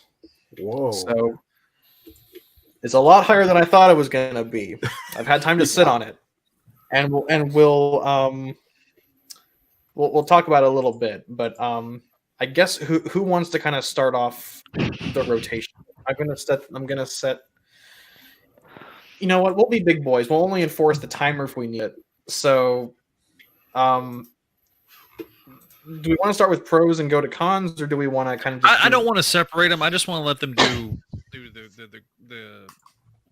do the general thoughts. I don't want to sit there and do pros and cons because that's way too similar to another show, and I don't want to do that. Sorry. Okay. Sorry, Neil. Fair enough. Like that's way too similar to another show. That's fair enough. I just want to make sure that we have some degree of structure. We just don't go. I agree. I'm going to let Paul go first because he's probably our most long-winded one. You're not wrong. You're not wrong. I take full responsibility for that. Real quick before we start, these cardboard straws aren't that bad. Oh, stop! Shut up! Oh, I hate them. You're wrong. You're freaking wrong. It's like good night. Prison ass. You lose. Good day, sir. Wow. All right, Wow. Paul, start us off. What you got? So a lot of people, were talking about this book, and there was a lot of controversy before it even launched on today. And I saw, the Superior Spider Talk guys talk about this as maybe the next Hydra Cap, and I was very intrigued. And after reading it, I have to respectfully disagree with that statement because I have no idea how I would compare this to Hydra Cap at all. To the controversy of like the first issue I dropping. think the MJ stands are pissed. You know, Well, to I any, love him. Sorry. you know, listen. Here's the thing with this. To me, I after reading the first issue and seeing the reveal at the end, I just don't. I'm like, okay, obviously there's an alternate timeline or there's something going on with Fantastic Four because that's the first thing you see. Is like the Fantastic Four are so pissed off at you, Peter. It's like, okay, it's already explained. I mean, they've gone over. You know, we already established that, like in this, you know, what they've done with this character, with right after Nick Spencer's run, into the fact that she supported him and helped him all through the Beyond saga. I'm like, and the fact that it's the first thing we have off, there's a 6-month gap. I'm like, okay, I get it. You gotta have shock value. It's whatever. So I don't even care. Like Stan's gonna be pissed off. It doesn't. It's gonna be it's gonna be fine in a couple months. Like stop. It's I don't get it. I don't like that part of it is the reason that it got a B- for me. But I get why they're mad. They have every right to be mad. Comics. It's gonna get fixed. It's not like it's gonna be like forever. It's what's so ridiculous. Hydra Cap was ridiculous. Two of my favorite here we go. So Listen. Like even Ben Reilly will be fixed at some point. And it's maybe not as close as Mary Jane, but Mary Jane, like I said, this whole thing with the kids, the Fantastic Four, it's all going to be wrapped up at some point. So we don't have to worry about that. It's going to be figured out. I guarantee in this first arc, bar none. But I will bet you money it'll be wrapped up. That whole thing will be wrapped up in the next 5-6 issues. Anyway, but that's my biggest negative, and it's not like the choice of it. It's just like I thought it was anticlimactic, but I don't only blame that on the writer. I blame that on everyone else being like, "Oh my god, it's whatever." It's whatever. I really like this issue. I thought the pacing was pretty good. I don't like the fast forward in time. That's why I gave it a B+. I don't like that. I think that's a little not a tired trope, but more of it's just I don't know. It feels not lazy, but just feels like it's whatever. It's what I don't like it. But besides that, I liked everything. I love the characterization of Peter. Peter feels like Peter Parker to me, and I love the Tombstone stuff. I loved all of that. I loved all the gang war. I thought the Rose was great. I loved the Immortal Hulk shutout. I laughed out loud when I read that. The Great Door. Oh my god, I love that. The Green Door. Everything about this issue just felt good, and I've seen someone, I don't want to offend anybody or upset anybody or whatever, but I couldn't disagree more with the person commenting about John Romita Jr.'s art. I thought this is some of his best art I've seen in years, to be quite honest. I've gone on record and said I've defended some of his DC stuff. I haven't seen all his DC stuff, but I can tell you that I keep telling you that the Batman Last Crusade or whatever the fuck it's called, in the Dark Knight universe, is really good art. But other stuff at DC of his, I don't know. I can't really comment on everything. But this art specifically, I thought was some of his best art I've seen him since probably Kick-Ass Volume 1, which I really liked. So yeah, I liked most of this. Yeah, it's a tired trope a little bit with the whole MJ thing. I don't care. It's gonna be fixed. I'm fine. So, but I thought it was a good start to the issue. I love the gang war stuff. I thought I thought Zeb Wells was doing a great job setting this all up. So I'm in. I'm all in. So, Greg, your thoughts? I'm taking control of my show. Damn it. I agree with you Damn on right. John Romita's art. I thought it looked good, and I'm tired of people shitting on John Romita Jr. I haven't seen his DC artwork, so I don't know. But and I also Greg, agree with can you that I like put the your way mic- Peter was written. Can you put your mic a little closer? You're a little soft. Okay, can you hear me now? Yeah. And I don't have a problem with the way Peter was written. He feels like Peter. At the same time, though, I also liked Tombstone a lot in this. Tombstone and Randy. I'm glad that it's being continued. It's been a while, and I really enjoyed that. So, as for everything else, the reason I gave it a C minus, it hit me how indifferent I was to a lot of it. I mean, I'm kind of tired of everyone hating Peter Parker. We saw a lot of that during the Slott run. At least here, Peter still feels like Peter, as opposed to how Slott had written him. So I'll give it points for that. And the MJ thing, I'm a bit of an MJ stan, and I just looked at these pages and I said, okay, I get they're setting up a hook, trying to draw in a mystery, get readers to ask questions, but it still feels a bit more like shock value than trying to create a genuine hook. I'm not mad about that. I actually kind of wish that I was mad about it because I didn't want to read that and not feel a damn thing. Yeah, to build off of that, like normally I'd be really upset, but I couldn't really find the energy to like care about that specific part. I think that speaks to just kind of I'm kind of tired of being Bait and baited. switched. Yeah, with like, well, guys, look at Peter and MJ. Are they going to break up? Are they going to stay the same? And Paul's right in the fact that like we know this will be fixed, but I'm Yeah. I'm kind of tired of having it like jangled in my face like a pair of keys. Like, look at the shiny keys. Look at the shiny keys. I don't know. Like, I think it speaks to like how apathetic I am about it. Well, if I may really say so too, I think the biggest reason that it again, it's that jumping point in time that I have. It's just to me, it's like there's so much. It's such a cop out. That's what I wanted to say before. It's a cop out, and that's the problem. I think that's what I think. A big reason why I gave it a B plus is that 6-month time frame. So much is missing that he can go back and retell things. It's like, I don't know. That's a cop out to me, and I feel like that was a cop out to get the reveal.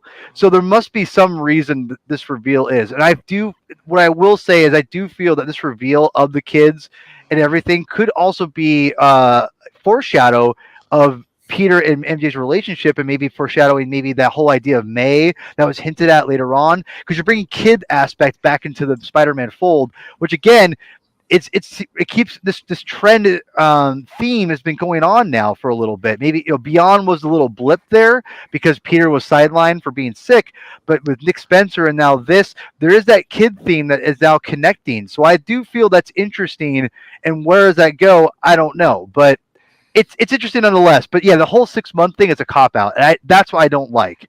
So. Listen, for me, the problem that I have. I love Tevye, but no, like it's a zero. I give it. I would be positively shocked if it was Mayday. And I feel. Listen, man, unless to go back to what Venkman said, they've been trying to break him up for 20 years. That is the case. That is true. That is fact. I was like Neil knows my initial reaction was WTF. When we talked about it, now that I've read it,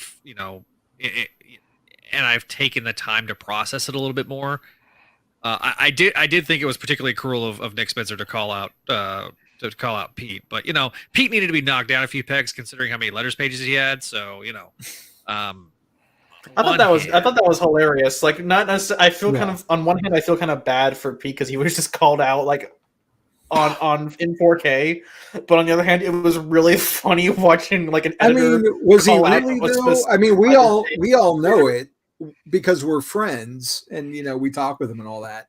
But if you're just someone in Chickasaw, Iowa, you're gonna be like, who's this Chicago guy they're talking about?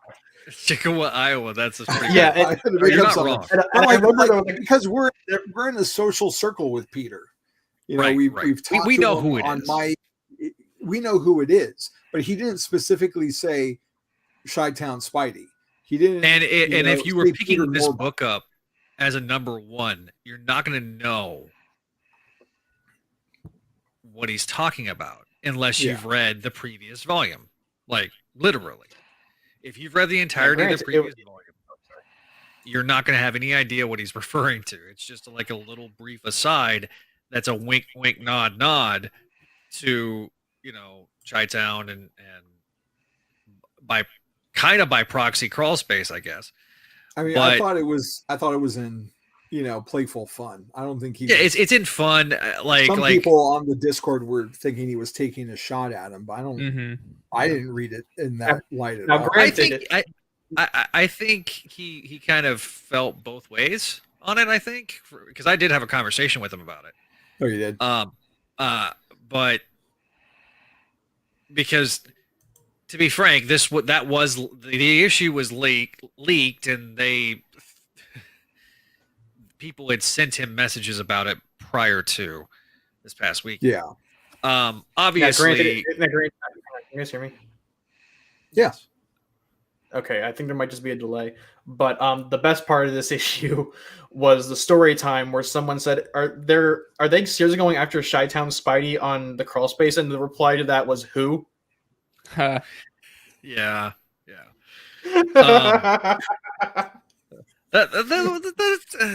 I hate Co. I know you. I fucking hate Co. Okay, like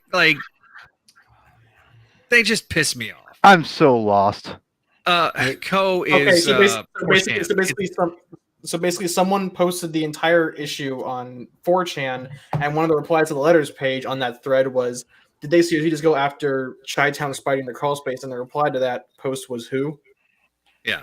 So it only works if it's in the social circle. That's what makes it funny. But right. The whole thing with the MJ and every situation is it just felt like another reality slap situation for me, and I'm just so sick of that, and I think that's what a lot of people that are but here's the thing. I am so sick. I am so sick and tired of Marvel pulling this freaking rug. Like, just let them be together. You sit there and you cock tease us with them moving in together at the end of the literally 3 weeks ago, and now we're gonna go 6 months later, and suddenly they're on the outs, and we're probably gonna learn more about that next issue. And to me, it's contrived, and it is the plot driving the characters. It's not the characters driving the plot, and I'm sick and freaking tired of it. I'm so sick of that element because they have to keep them separated. Why? Because Tom Brevoort doesn't like them married. But bro, okay, hold on. Paul, before I respond, I think what Zach is trying to say is it's not just about this story. If it had been just this right now, it may have been more intriguing. But it's about what's been going on for the last several years. But here's the thing though. I respect that, and I listen. I want Peter and MJ to be together more than anyone. Like, I want to make that very clear. I'm just not worried about it, because here's the thing. You don't have them get together and you're bringing all this together. To me, like, they've only shown they're building their relationship. To me, because I know how we all know how comics work. There's no disrespect to anyone here, but to me, it's like this is them showing, I think, how they're going to be stronger at the very end of this arc. To be quite honest, I think that's my whole point. I don't know, dude. I put money on it. I put money on it. Dude, the chain has been yanked so many times at this point. I'm going back to shipping Peter and Felicia at this point. I still there's no way. There's no way you build again. I will be shocked if they go back and they say, we've built up, Nick Spencer builds it up, the marriage. You're building up, and Beyond does a great job of that too. Of that, again, showing how established they are together. And then all of a sudden you go 6 months later for shock value to do this, and you think that this is verbatim, like this is it. There's no way in hell. Yeah. There's no way. I just don't think for as long as Zeb Wells is writing and Nick Lowe is editing, that these two guys are going to put them back together. Nick Lowe edited the book with them together. Like, how does that even work? Yeah, but he's also editing the book where they're separated.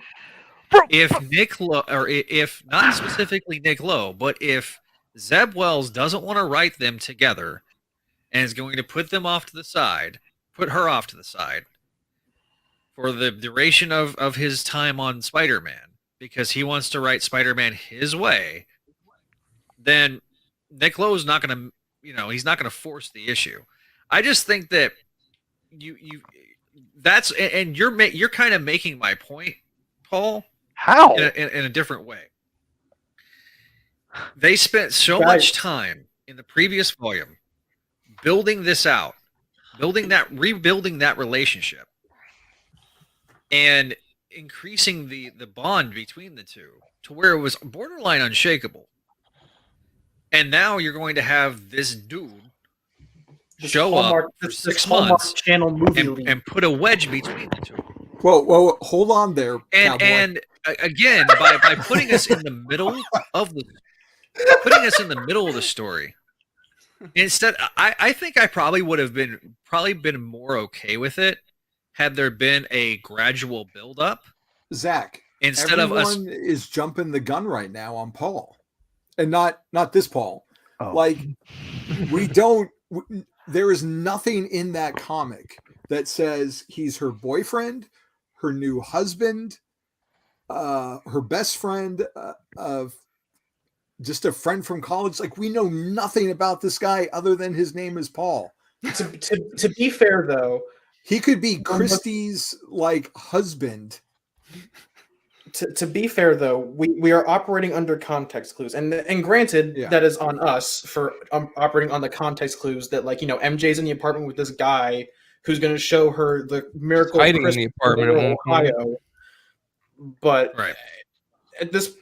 we're left under the assumption, like, MJ is staring longingly at Peter walking away from her apartment, and then all of a sudden Bobby Carr 2 Kids and No Drugs Boogaloo comes wandering in and says, "Hey MJ, everything okay?" God about that. But I am going to point something out that Tevya says in the chat, and he says, "I hate Paul. This character sucks," and it is interesting. He's not saying he hates Paul like our Paul, but the character Paul. He's only there for like 2 pages. How can you even make a distinction of that? He looks so punchable, though. He does have a punchable face, but the problem is that there's no bad characters. Okay, there's only bad writing. And this guy, again, we gotta get. I am the reason that I didn't give it a lower grade is I'm willing to give Zeb Wells, despite the shit ending of Beyond, that I felt like was more editorially driven than writer driven. That is true. I'll give you that. Yeah.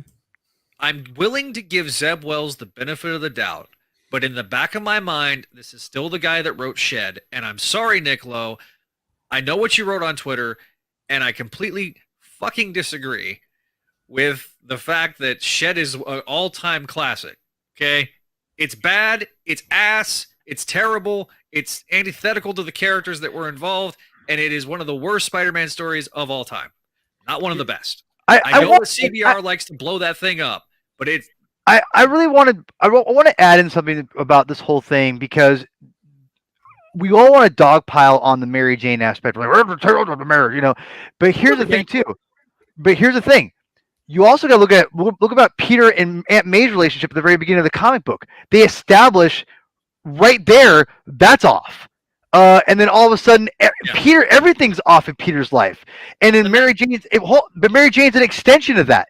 And then you have all of a sudden, the Human Torch showing up, being like, Peter, like, what's going on? And we also have reference in that where he stole something to the very beginning of the comic, where he's like in the middle of like destruction, and we're coming off one of the biggest films that came out, where Peter sacrificed everything for. Come on, people! Like, put the puzzle pieces together. It's not hard. I mean, it's all there. It goes back to the plot is driving the characters. The characters aren't driving the plot. But listen, you can't always listen. Hold on, Neil, one second. The thing is, and again, this could be a crap storyline. I get it. I'm not saying it's going to be great, because I had great aspirations for Nick Spencer's end of the run, and that was not. And I love Nick Spencer's run except the last year. But what I'm willing, and again, I know you're giving it a chance, and I appreciate that. The thing is, you can't jump on the Paul character yet. You can't jump on the Mary Jane reveal yet. You can't jump on really anything, because the biggest problem in the book, again, my major criticism is a 6-month thing, which they're already setting up the fact that it's not just Mary Jane that's off. It's Aunt May. Everything about Peter is off right now, and there's a sacrifice that he's done. Something he sacrificed his relationship, all his relationships, his friends, his family, his partner. Everything has been sacrificed at the beginning of this book, and we don't know why. And I think that obviously, if he stole something from the Fantastic Four, there is a root of some kind of multiverse or some kind of I don't know, but some nullifier that he stole from Reed Richards that's going to nullify everything at the very end. And I think, and I bring up the whole point of you do this, Zach. I think in the relationship to build towards. I think the fact that what you just said was perfect. They are indestructible. They have an indestructible relationship, and I feel that this will be a microcosm. Again, my prediction, a microcosm of One More Day, and the fact that you're going to see them overcome this, which could then foreshadow to the bigger overcoming of One More Day. So just gonna throw it out there. Okay, I mean, here's You're the probably thing. right. You can go back on the show, before the whole Ben Reilly reveal. There'll be no spoilers. I do have to run though. I do have to run. All right. Okay, You have a good night, Greg. Thank you for being on the Greg. show. Always appreciate it. Greg. Check out Voices from the Eerie on the Spideydude Radio Network. Brand new episode coming out this Friday and every other Friday here on, for the foreseeable future, here on the Spideydude Radio This Network. Friday, the composer Carl Johnson. 2 Fridays after that, Jonathan Frakes. And if you want to listen to the show early, you can always go Star Trek to Boys. patreon.com/Spideydude Network. You'll get them a week early for everybody else. So if you want to hear Jonathan Frakes Xanatos try to take over the Spideydude Radio Network And succeed. So all right. Thanks, Greg. We'll see you next time, buddy. All right. Yeah, have a good night. So- Good night, everybody. Hi, Greg. Bye, Greg. Greg. So Bye. Paul, I kind of want to offer, since we've had our goodbyes to Greg, I want to offer kind of a proposal, or at least let you see it from my point of view. So, okay, we're at Square A, right? Peter and MJ are a happy couple. They're going to move in together. All of a sudden, Judas Traveler, or whoever the fuck, just bursts in the window and says, "Hey, Peter, come with me and save the world." Then in the relaunch, which we're paying $6 for, right? I mean, we're getting like a double size issue, right? Right. All of a I'm sudden, impressed. No backups. yeah, I'm legit impressed by that. Especially because JR is what 70. I don't. It doesn't matter. Anyways, you're paying $6. You're paying $6 to see Peter and MJ's relationship regressed back 3 or 4 steps. Hang on, I'm getting to my point, Paul. This is a monetary formula here. And you said how many issues do you think it'll take for them to get back together? 6, 12? You're muted, completely buddy. muted. Just type it in the chat. Sorry, 6. I would say 6. So Okay. you think by 900 they're going to be back together? Oh yeah. So let me offer kind of my hypothesis here. Why would I, as a reader, pay $30 at like around $30 Okay. to go back to square one? Well, if you live and die by Mary Jane, then you're right. Like that's your prerogative. I don't live and die by Mary Jane. I live and die by Spider-Man and reading monthly Spider-Man stories that keep me entertained because I know the status quo will revert back to at that one point. But if you live in, I don't read just by Mary Jane. well, I know you don't, but I'm sorry. Go ahead.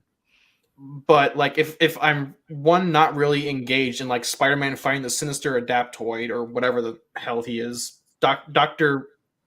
I don't know anything. Don't spoilers, please. I don't know anything. So but continue. But like we have this character who I guess has ultimate font. Like if I don't care about like that, and I don't care, and I'm not happy with like having to regress Peter and MJ just to get them back together again, and I'm not happy with like Peter having like some kind of suffering fetish that Spider-Man Twitter is going to indulge in, then why would I spend $30 on a book that if I like one plot point, then but that's one person, and I think that to me, again, and Javi, I know you said in the chat here, you said that you think 12 issues. If this goes 12 issues, then that is a terrible decision. Like I will fully admit that. If it goes longer, my cutoff is 5 or 6. If it goes longer than that, then they made I'm with Neil. Big mistake, because the one thing I think that we're, at least for me, I've only seen in all the issues leading up to this is that they've only made their relationship stronger and hinting to get them going forward. And I definitely feel that this is not a regression. Like regression would be like long term, right? And so if you're right, if this is like the long term thing of going to square one, of like for like years and years, and it goes past like 6 issues, and yes, I 100% agree. This is done. This is dumb. But right now, we don't know anything. We don't know how long it's going to go for. It is very early on, and I get what like people like Tevye and Venkman are saying. You know, going back, we went back to square one at the beginning. This isn't one more day either, by the way. This is not one more day. Come on, let's be real here. Yes, let's also be real. I think part of it is too. We went back to square one with Spencer, and that made sense, right? Going back to square one now, I think is very jarring for the narrative. 4 years. Yeah, and I think that I don't think that Peter as a character really, because, and I've said this before, specifically when I was talking about why they decided to go back to square one with One More Day and Brand New Day, like the progression was let's build up Peter's world as opposed to just Peter and MJ and May with the JMS run. That's the core of that run and building up that character. Now, part of that is too the amount of character assassination that went on with Peter more or less from the reboot, so you had the reboot and all that, how much of a disaster that was. And Jenkins kind of started that ball rolling of rebuilding Peter Parker. I think that elements I liked about it, I love the noir crime boss stuff. I want to touch on that a little bit because I think that's the best parts of the issue. However, the scene with Randy and Peter to me, really bad, really hollow. Didn't like it. Don't understand it. To Maybe me, when I learned the reasoning behind everything, I'll like it more. But Peter he acted like a dick to Randy. But Peter's off though. That's the whole point. That's the whole point, man. It's something's off with Peter. Paul, yeah. Let Adam go. Let Adam go. Let me say something. I want to say something from like a stylistic point of view of the issue here. One of my problems, it's not really it's a half and half thing. This guy is a good colorist. I am not a colorist. He's good. The thing is, I don't really like. I'm kind of like iffy on the coloring choices that he does. Now, see, I'm not a colorist, but I will say that he is good. The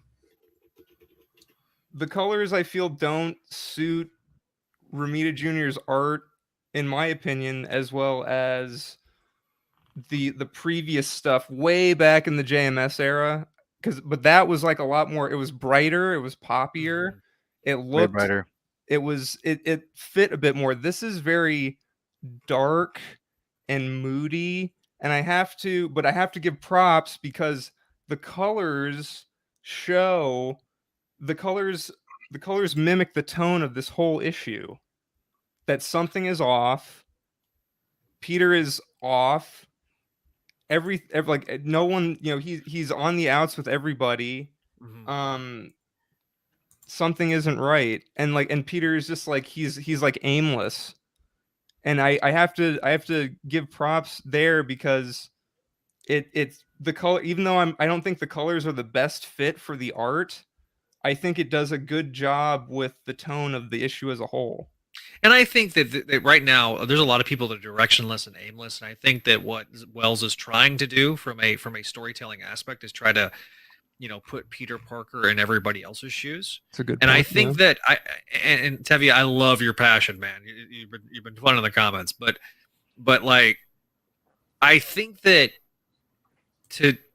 you're trying to make Peter Parker the everyman again, and I do understand what they're doing. It's just because we're coming into the middle of the story, it's frustrating. Yeah, I agree with that. Because I'd much rather have the event happen, the fallout of the event, build off of that. Okay, this is what's happened, instead of, because we just had a 4-year-long arc where Mystery Man and it was a slow burn, and I enjoyed it. But like we go back to the Mystery Man element, and I'm like, okay, why? It's Kindred too. Because the thing It's is, Kindred too, to Electric Bugaboo in some ways, and as much as I loved most of the Kindred arc, and I will stand by most of it until the end. To me, it's like, okay, It's one issue though. It's one issue. it is just one issue, and this is where I wish it was back to bi-weekly.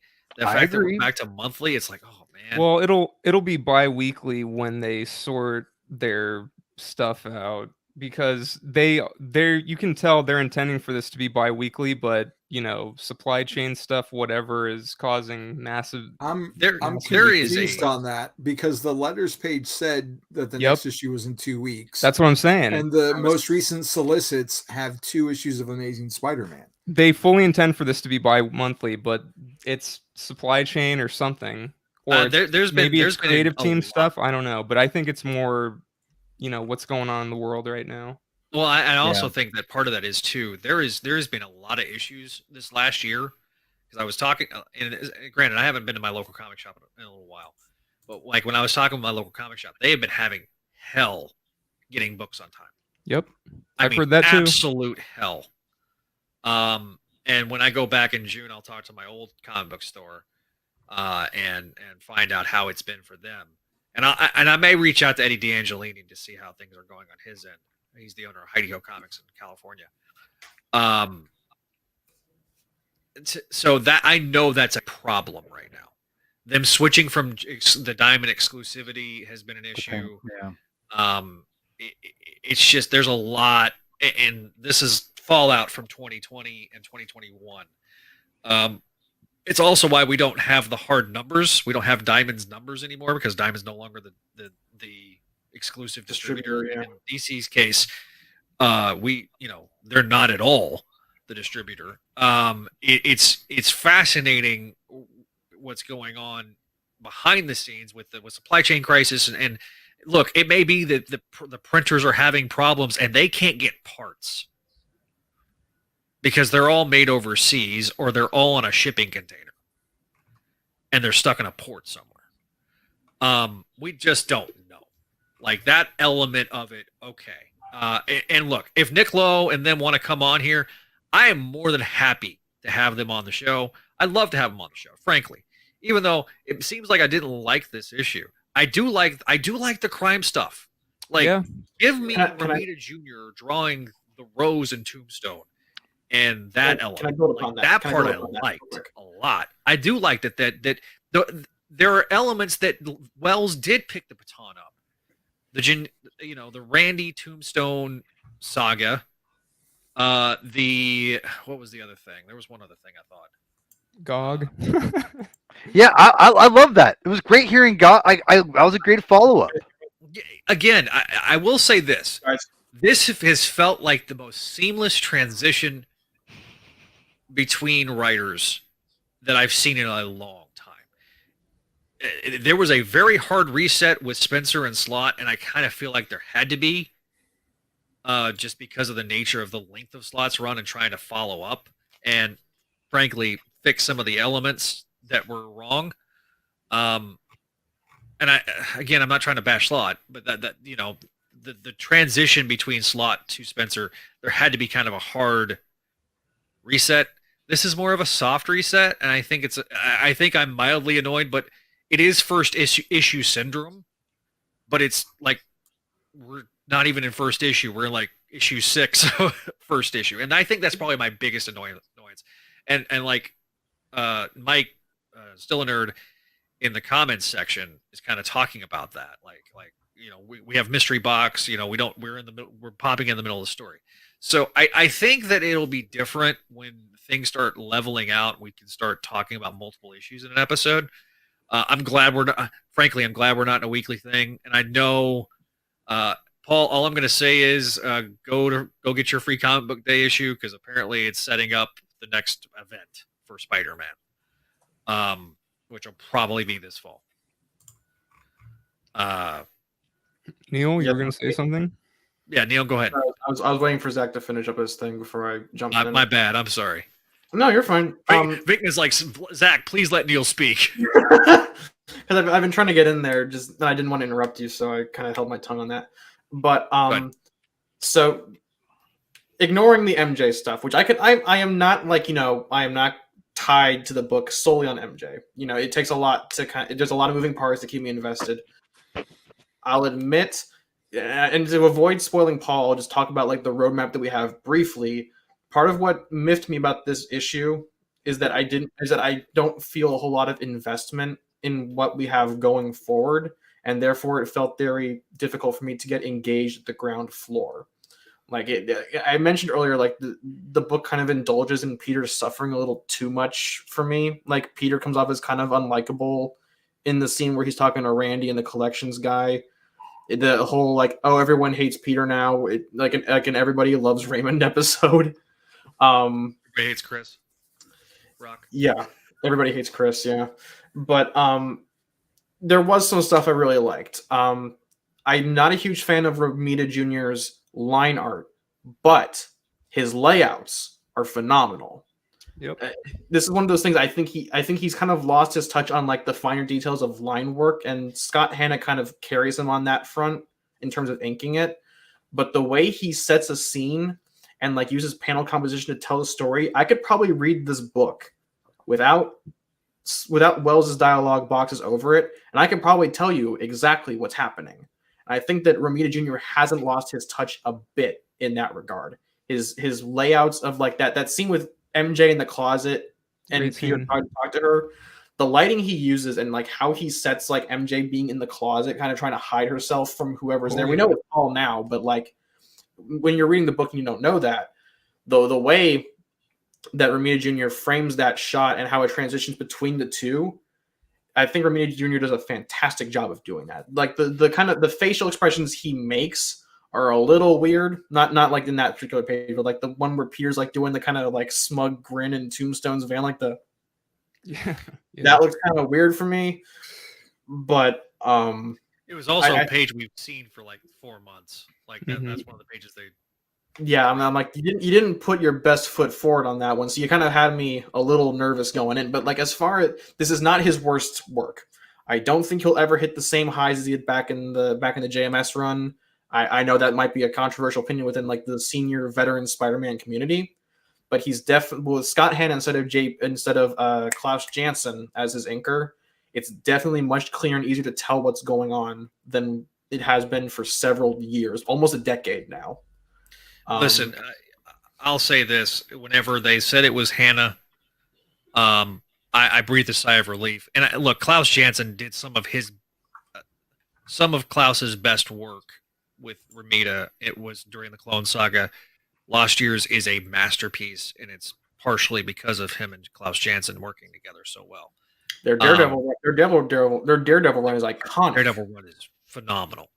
But I will say this: I do like the fact that it's no longer end of the world threat. And look, on the Avengers side of things, I'm okay with Peter being on the outs with the Avengers. I am so sick of team-ups. Peter getting drug into the Avengers stuff. Like, I've been really tired of that in the comics for a long time. I am annoyed about the Fantastic Four stuff, but I'm kind of the belief that they're gonna make up out of everybody. And God Almighty, please, for the love of God, Zeb, I'm just begging you, fucking break the ice between May and Peter. May needs to freaking know. I am so sick of May not knowing at this point. It needs to happen. And at this point, it is the great sin that has not been corrected. And to be, at this point, like where Peter's like getting dressed down by Aunt May, it's like, I'm tired of you lying to me, Peter. I hope you'll come to dinner on Saturday, but I won't hold my breath. At this point, it feels like it's just dragging the story down, and it feels like not like I feel depressed and miserable, but like it's like we kind of had like a more controlled version of this in Spencer's run when Peter got like fired for plagiarism. That to me, and I think it helps that we know what happened.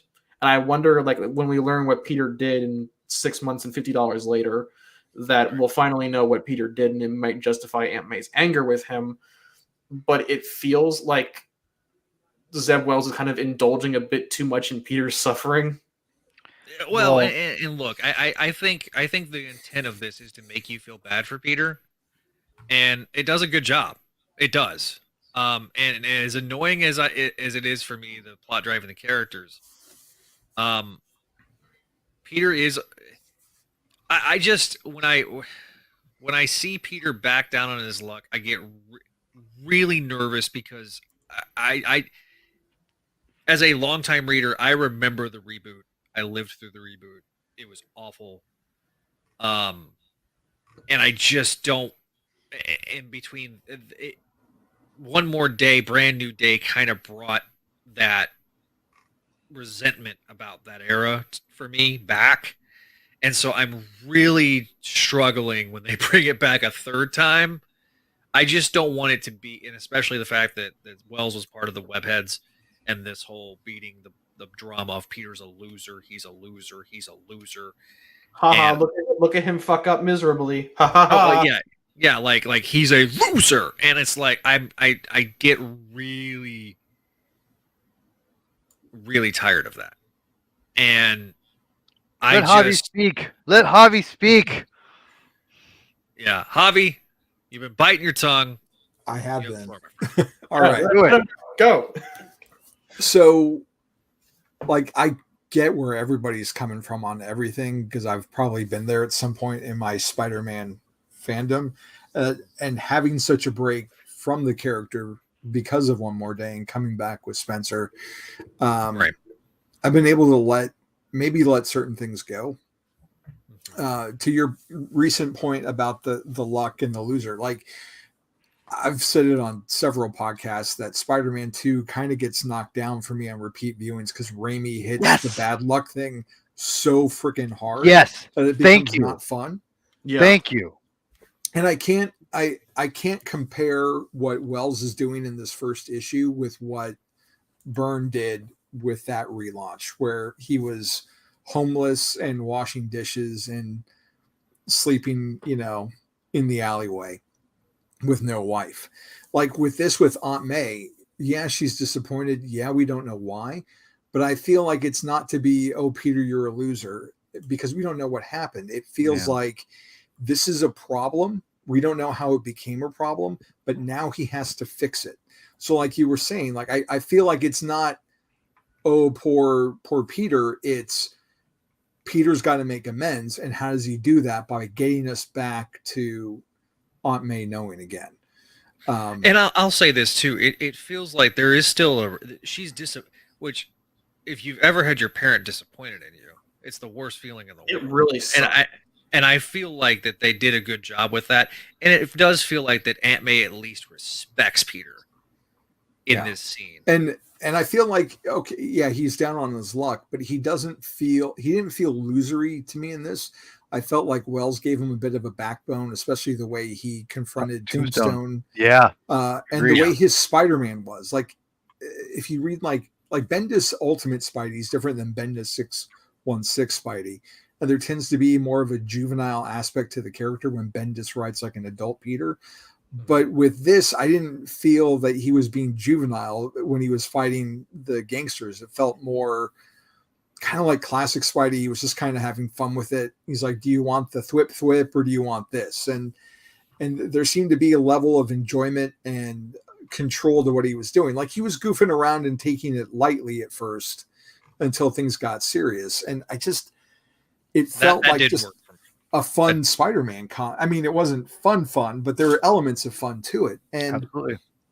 And I gave it a B because while I did enjoy it far more than I thought I was going to a week ago or even Sunday when I was talking with Neil, it's not an A level for me because it's not like what Spencer did. There wasn't like the celebration. I think this is a harder first issue to get into. If you just get someone here's a Spider-Man #1, I feel like there's more of an entry point with what Spencer did versus what Wells did. And that's just how they chose to play it. And that's what the hand we're dealt. And we got to deal with that and move on. Right. But I totally get people's frustration because I've been frustrated too. And the last way the last two arcs ended were not ideal for most people or what they were expecting or what they wanted. And I totally understand the, football being taken away again, and how from a certain point of view that would feel this way. But Yeah, I mean, for people like me, it's twice in the last year. Yeah, but I don't. As a Ben Reilly so fan, much. This isn't the end of a story. This is the beginning of a story. So we have somewhere to go, and starting Peter off like this is giving us that place to go to where if it all ends horribly like the last two major storylines did, then yeah, I'll probably be. I don't think they all ended horribly. And sorry. But I feel like I'm just more intrigued than anything about where we're going to do with the story. And there's something about Romita's art, and I'm one of those old guys who likes Romita Jr.'s art a lot. I didn't when I was younger, like in the 80s. I didn't. He wasn't his dad to me, to be honest.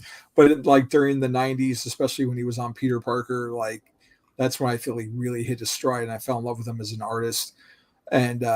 And seeing him back on this, it made it feel more Spider-Man to me. Absolutely. Than the artist felt, other than Bagley stuff, in a while. Like it felt classic. I understood what was going on, and that for me also helped me hear Peter's voice in the dialogue.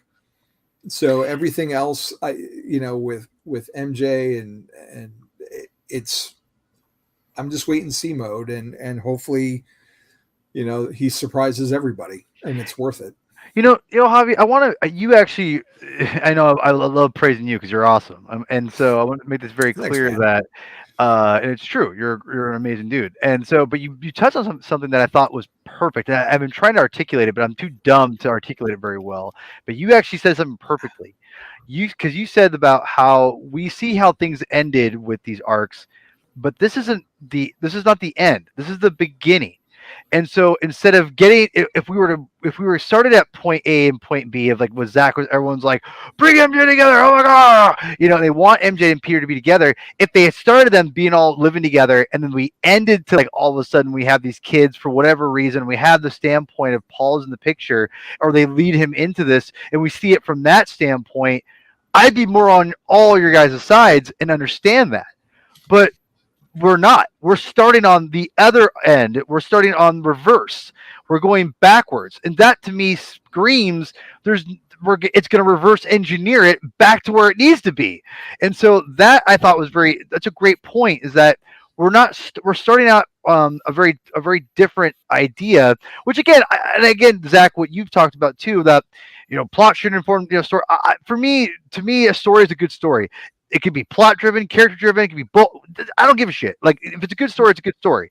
And if you prefer, character driven stories, that's fair. But for me, at this point, let's just see how it rides out. And I think because of I'm frustrated a little bit of the reverse engineering idea. But Javi, you're exactly right. If we were going to this point of leading to Mary Jane having kids or whatever the hell this is, because I don't think these kids really exist in real life. Maybe I'll be wrong, but I highly doubt this is what we think it is or whatever. But if we were leading to that point, then everyone in the comment section here, I totally get. I understand their hatred for it, but it's not. We're purposely starting at the other end of it to reverse engineer it, and that to me is why it screams. It's a gag. It's a cop out. And I think, again, that's why it leads to my belief of you're building their relationship by doing this more than taking away from it. And that's why I think if it is longer than 6 issues, Javi, then it's a giant mistake. And I don't think it's going to be quite that. I just don't see how they'd get a lot of unless this is a long-term thing for years, and this is really them breaking up for good, which I think anyone can agree that's not the case. If you think that, that's fair. But I just think with everything they've shown us, there's no way it's going to be a long-telling thing, especially with what they've kind of hinted at and so many different things before this. So, and Nick Lowe's been the center of everything. This has all been helping him driving this with Beyond. And I feel if they were purposely going to be taking MJ and Peter away, they'd be spilling that in Beyond before, and this would be leading into it more. But it's not. It's an abrupt, here, I've got kids now. So to me, it's just going to only strengthen their relationship. And again, about your point about Spider-Man 2, that's exactly what I've been saying for years. I've always been super annoyed the fact that like, Peter was like just getting beat on the whole time. And I remember, as the years went on, people said, "Oh, Parker Luck, ha ha." And I remember thinking like, I've never thought the Parker Luck. I've heard that, and I never thought it was that extent of like he's just getting like everything was all these awful things. I'm like, no, but that's just me. But yeah, really well done of you to say those things. Thanks, Paul.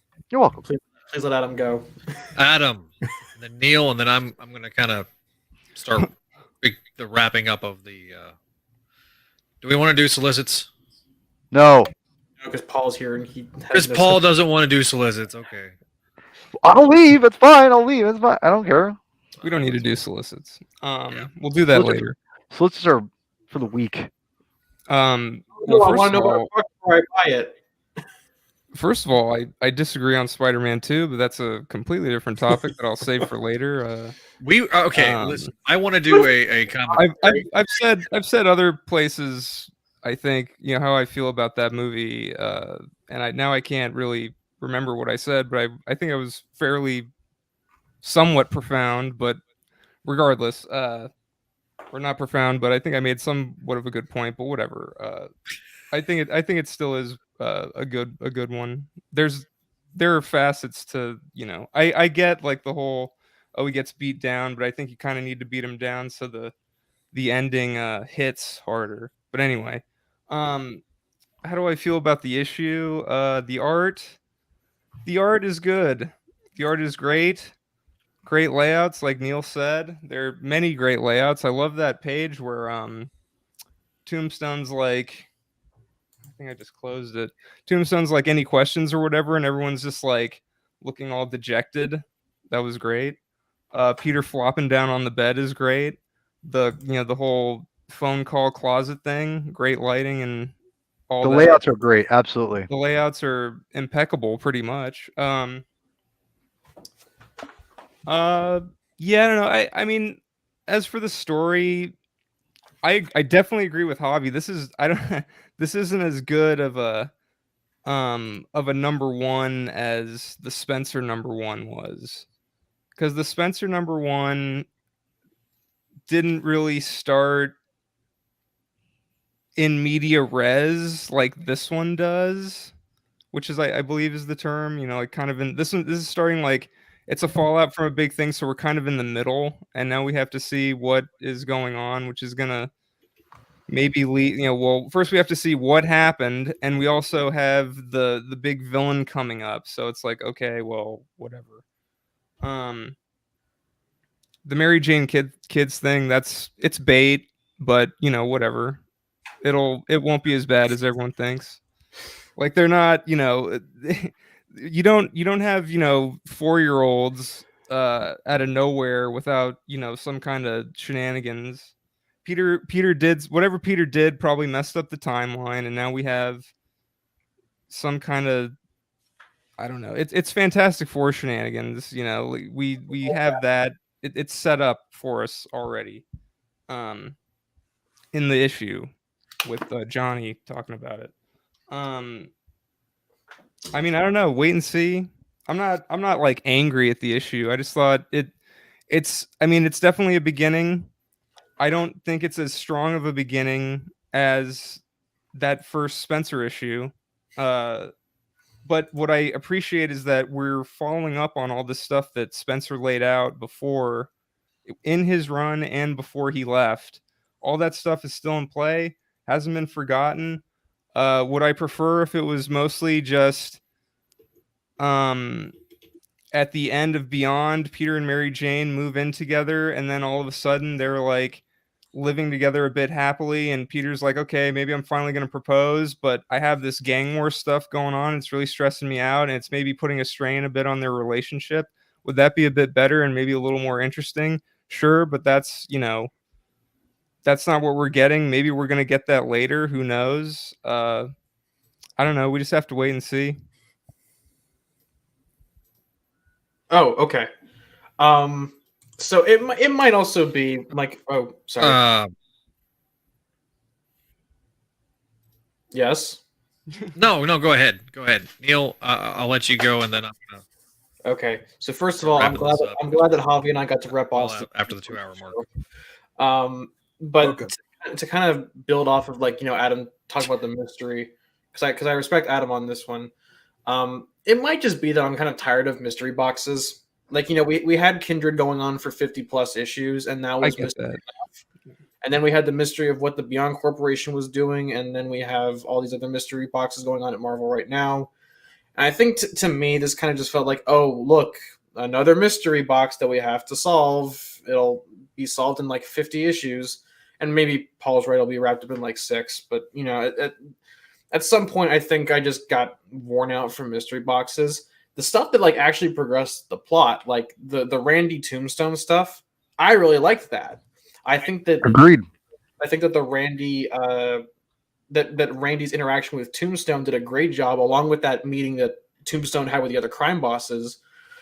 It did a great job of setting up Tombstone going soft and the consequences of that, like his house getting blown up in Harlem and Tombstone going, okay, time for war. I thought that was a great way to show that it was a great tying together of those subplots, and it might affect Randy's relationship with Janice going forward. I'm interested to see how that particular subplot plays out. Now, granted, I'm not a huge fan of the what did Peter do in Pennsylvania subplot. Maybe he blew up Dunder Mifflin Scranton or something. I don't know. But it's weird because the crime stuff that You know what I think it is? what he blew up. I think Suspenseful that pause. Paul is no. I think I just figured it out. Pennsylvania. Who's in Pennsylvania? It's not Jim Gale. Shooter. It's not Mary Gale. Jane's Here- family. Gale. Yeah. Yeah, Gail's there. I don't think it's Gale. Yeah, Mary Jane's family though is in Pennsylvania. They're not in Is York. she- But I is she think in York, that's Gail's Pennsylvania? boyfriend. Oh. And maybe MJ has to adopt Gail's kids, and that's why she's How mad. many kids did Gail have? Because Gail- last time she Two. only had 2 boys. Gale didn't have a Not a daughter. girl. She only had 2 sons. It's not that. Yeah, that's what I'm saying. They But- were way older than this at that point. It's got to be like But what if cousin she had 2 Christy more kids? has Miguel 2 O'Hara kids. dropped them there. It could be Miguel O'Hara Christie's dropped them and kids. said, fuck you, take these kids. I mean, and MJ has to adopt Christie's kids. You know what I mean? Like that would be a twist. That'd be interesting. That would be and if Christie got caught in the crossfire, that's a deep cut, and I would appreciate something like that. Like I'm not gonna even lie, like that would be pretty fascinating to me. MJ being the surrogate mom. to these kids.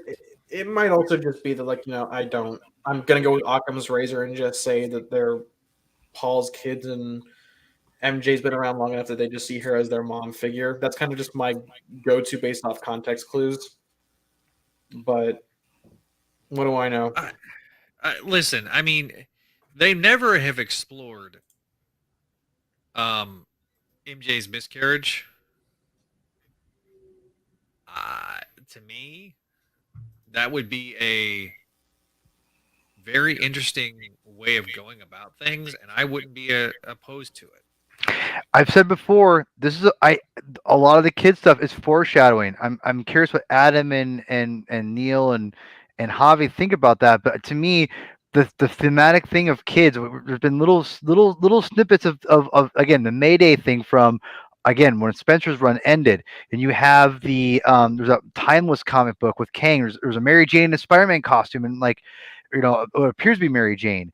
There are seeds being planted. Now, Beyond is a caveat or the outlier because it was kind of meant to fill in space. And that's again, I won't get deep into that, but I do think there's with this kids in the book, it sets up that theme of kids, and I'm curious if you guys all would see that too, because I don't think that's, again, the marriage, the kid idea, of these kids calling Mary Jane mom, and with the Fantastic Four shenanigans. There's something there, and I do, and again, maybe I could be wrong, completely wrong, but there just seems to be something that they've been hinting at a little bit, and I feel like this could be it. And I agree. I think that exploring the miscarriage thing is definitely eventually, maybe not in Zeb Wells, but there will be a time in the next 5 years that they will take that I think there will be a Spider Girl that Peter Parker will be, like I've said before, Javi, you'll love this,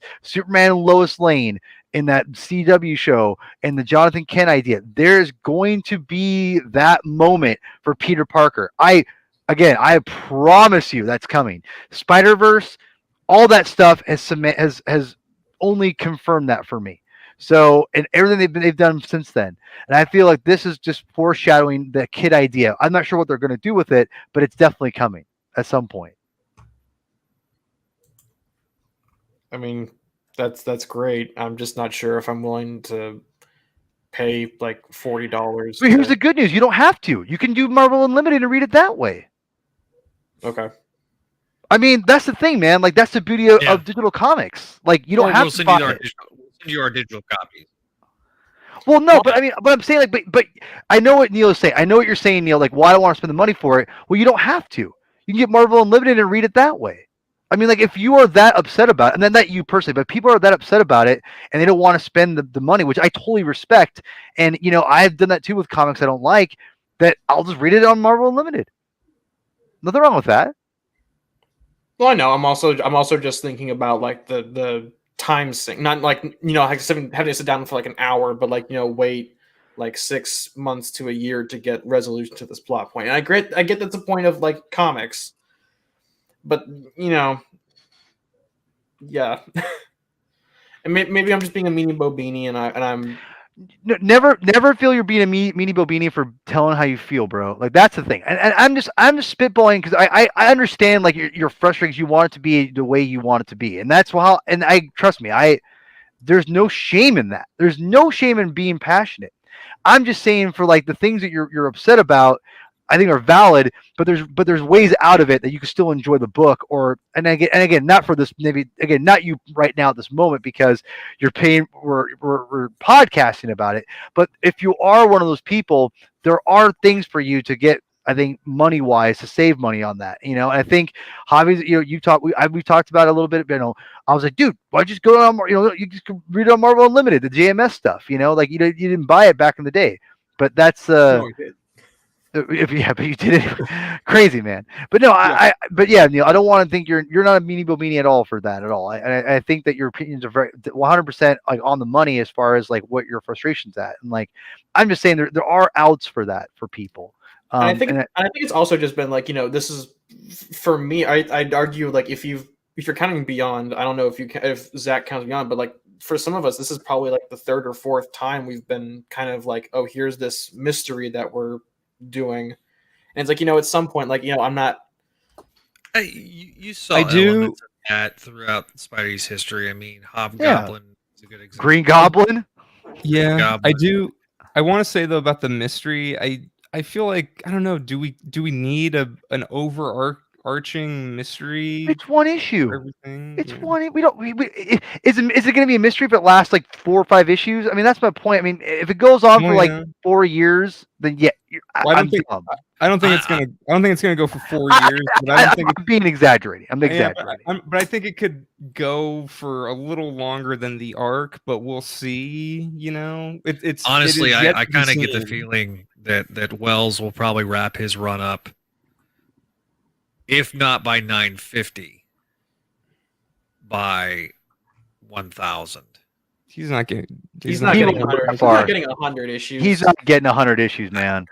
He's got a year. He's got a year planned out, and I think right now they're trying to figure out what they're going to do. I mean, I that's how I feel. I think Nick Spencer was a special case because he was such a lover of the character, and he probably pitched him a giant art over, a huge thing, and probably, had, they probably had ways of, everything kind of planned out.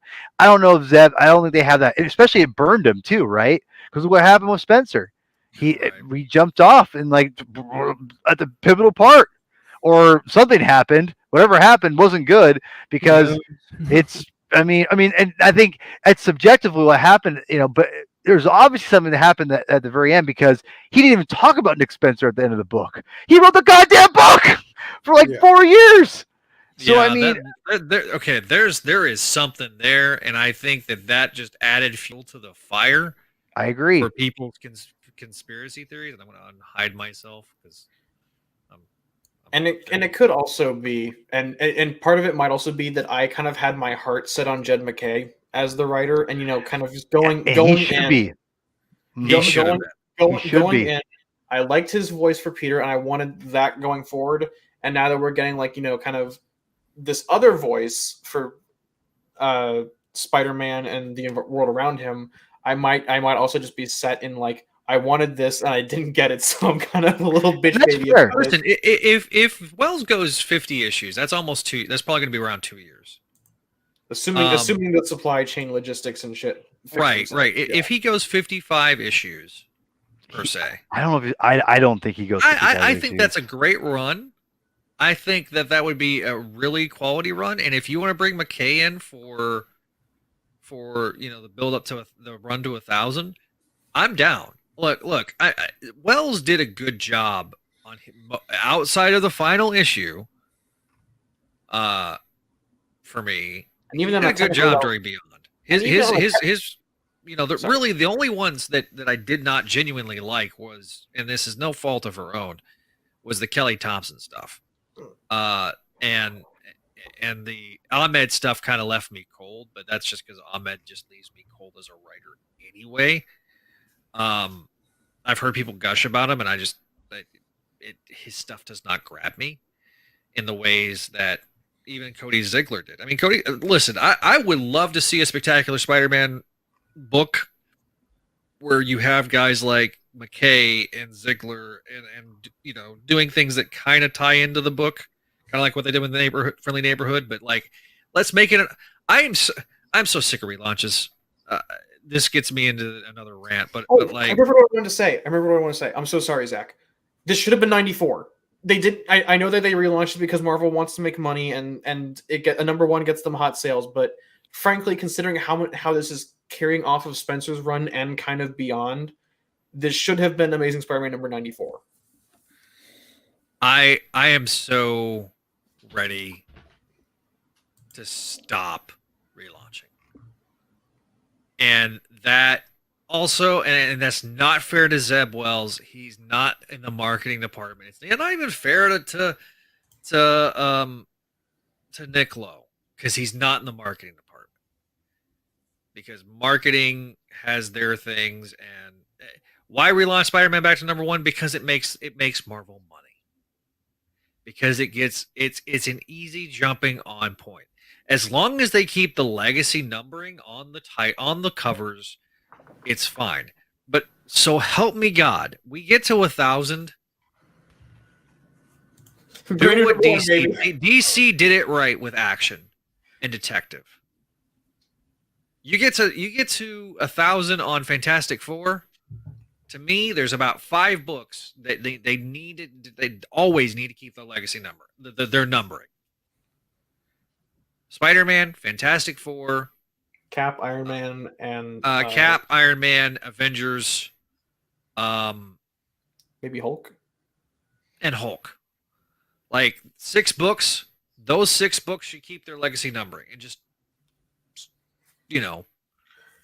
put a shiny number 1 on the other corner to signify at the start of a new team, whatever. But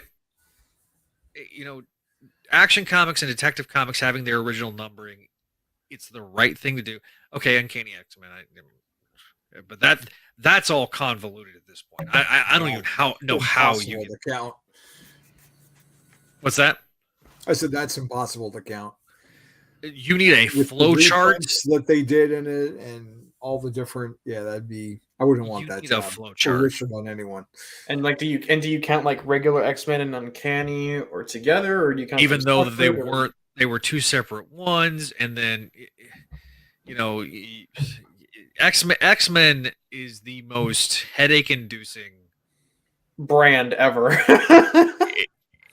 It is This the is- absolute worst parts of comics. This is why they stopped putting the volume numbers in the indicias on the inside of the books. Right, because it would be absurd.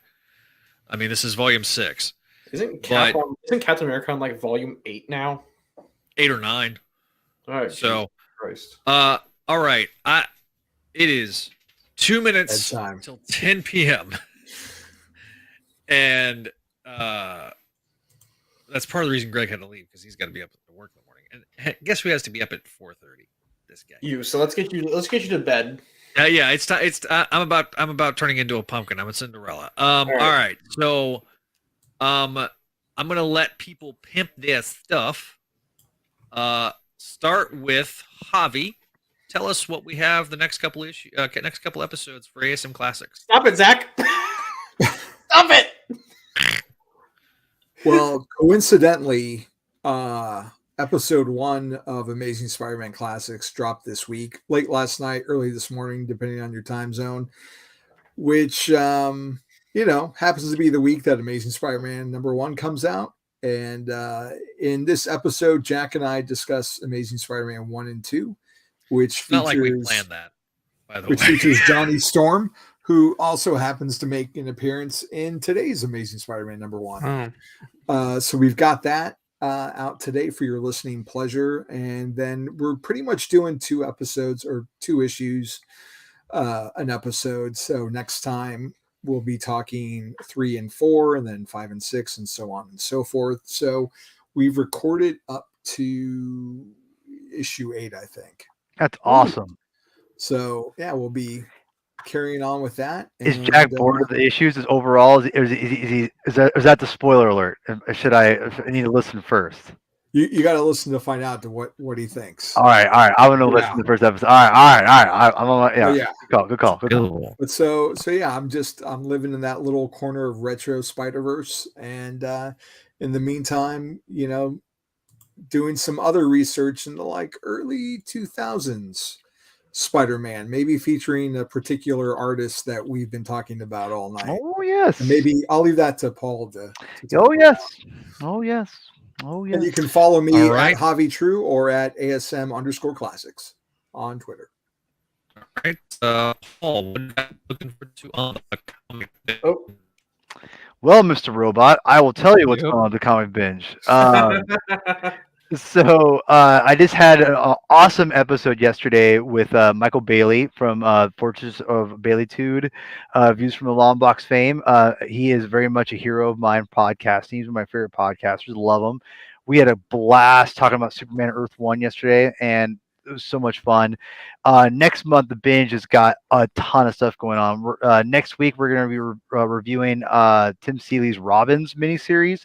Adam will be joining us from the show. Adam, very excited to have Adam on the show, return on the show.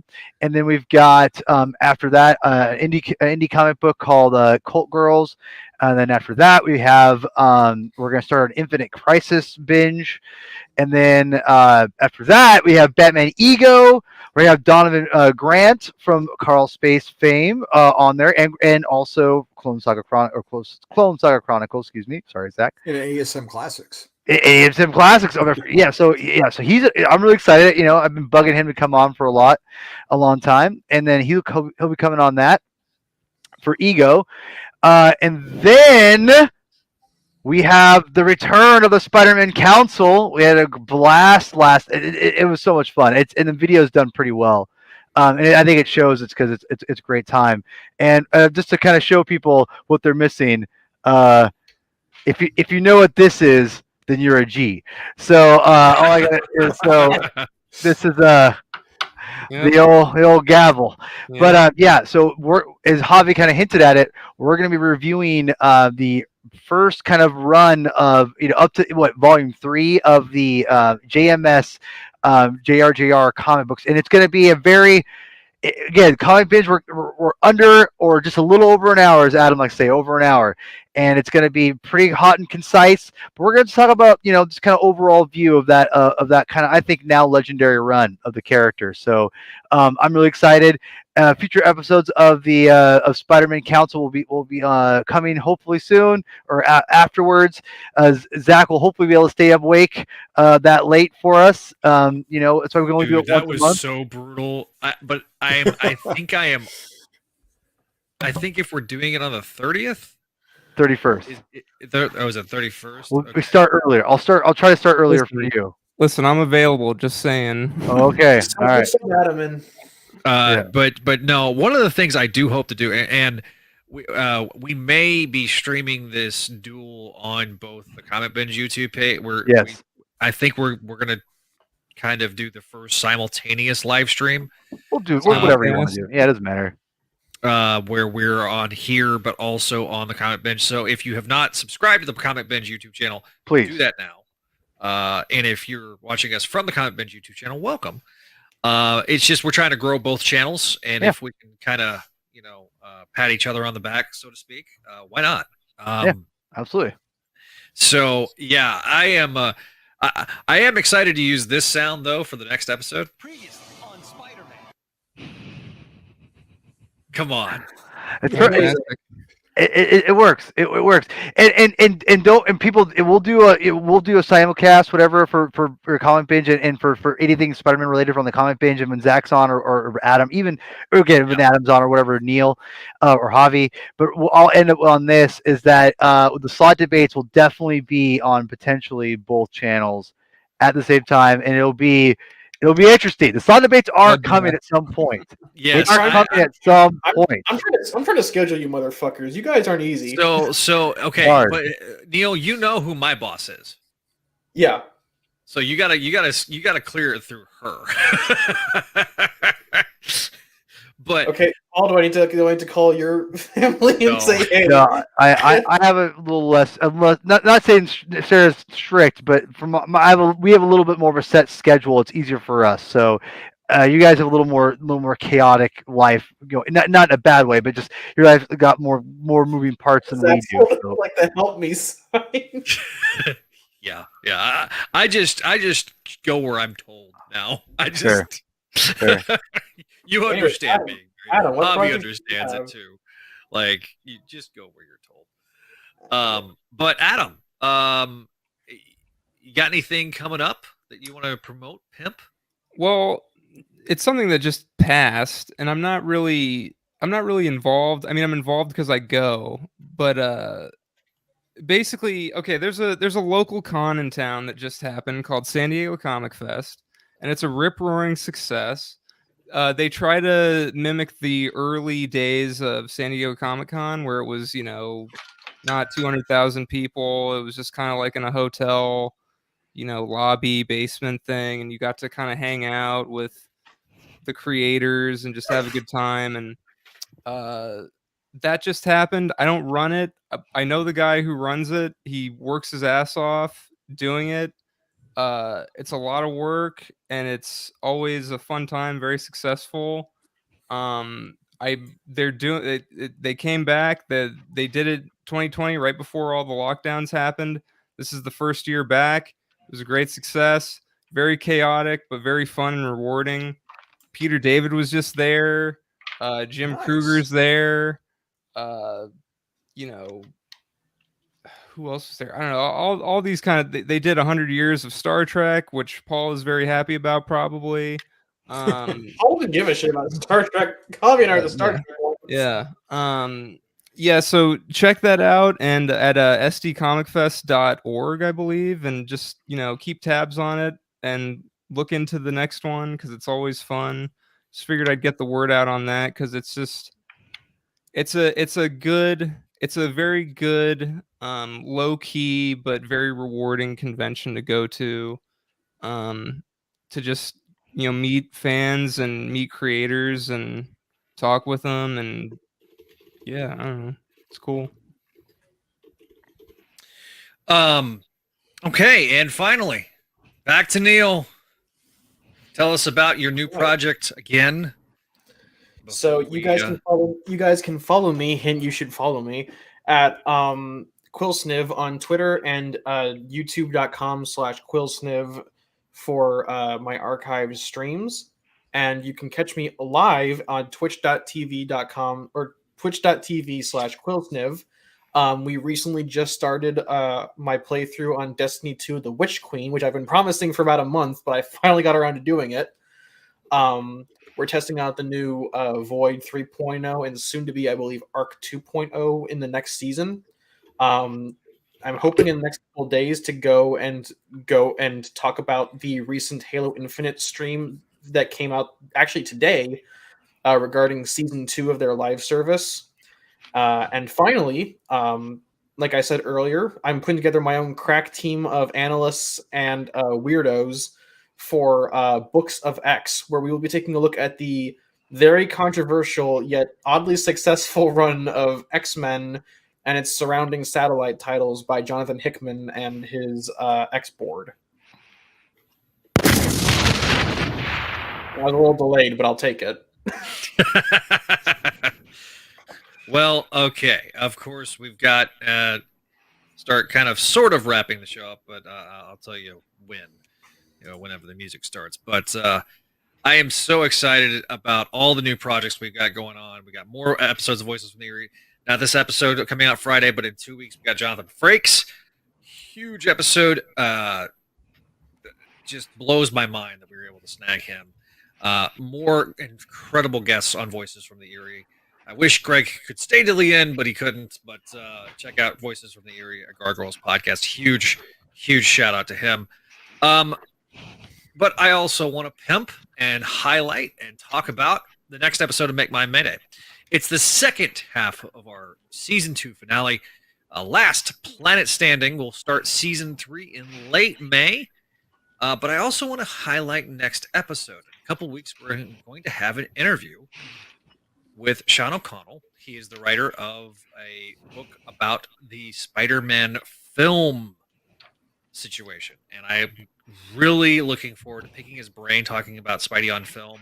And that's going to be in a couple of weeks on the 11th of May. So stay tuned for that. I don't know if it's going to be pre-recorded or if we're going to do it live yet. Not quite sure. I'm still hammering out the small details on that, but really looking forward to that. We do know that we are doing the episode on that Wednesday. So if he's game for doing it live, we'll be taking your questions as well. So I'll put more information in the on the front page of Spideydude.com this weekend. So the book is available for pre-order, so it's not out yet, but it's available for pre-order on Amazon.com. He also did a Snyder Cut book, so about how the Snyder Bros basically got the Snyder Cut made. So he's a film critic and he's a longtime author, so it's not like he's just some dude. But yeah, I'm really excited, looking forward to that. We were looking to people to talk to about the book, and I jumped forward. I was like, hey, let's do it. It's a Spider-Man book. I'm a Spider-Man show. Let's roll. So really looking forward to that. And then we'll probably be back in another 2 weeks from there to pick up issue 2. So it's going to be about a month before between now and the next true episode of Spideydude Experience. But I hope you'll enjoy what we got coming up forward. Such a great month. This week, though, crazy week. We had ASM Classics yesterday.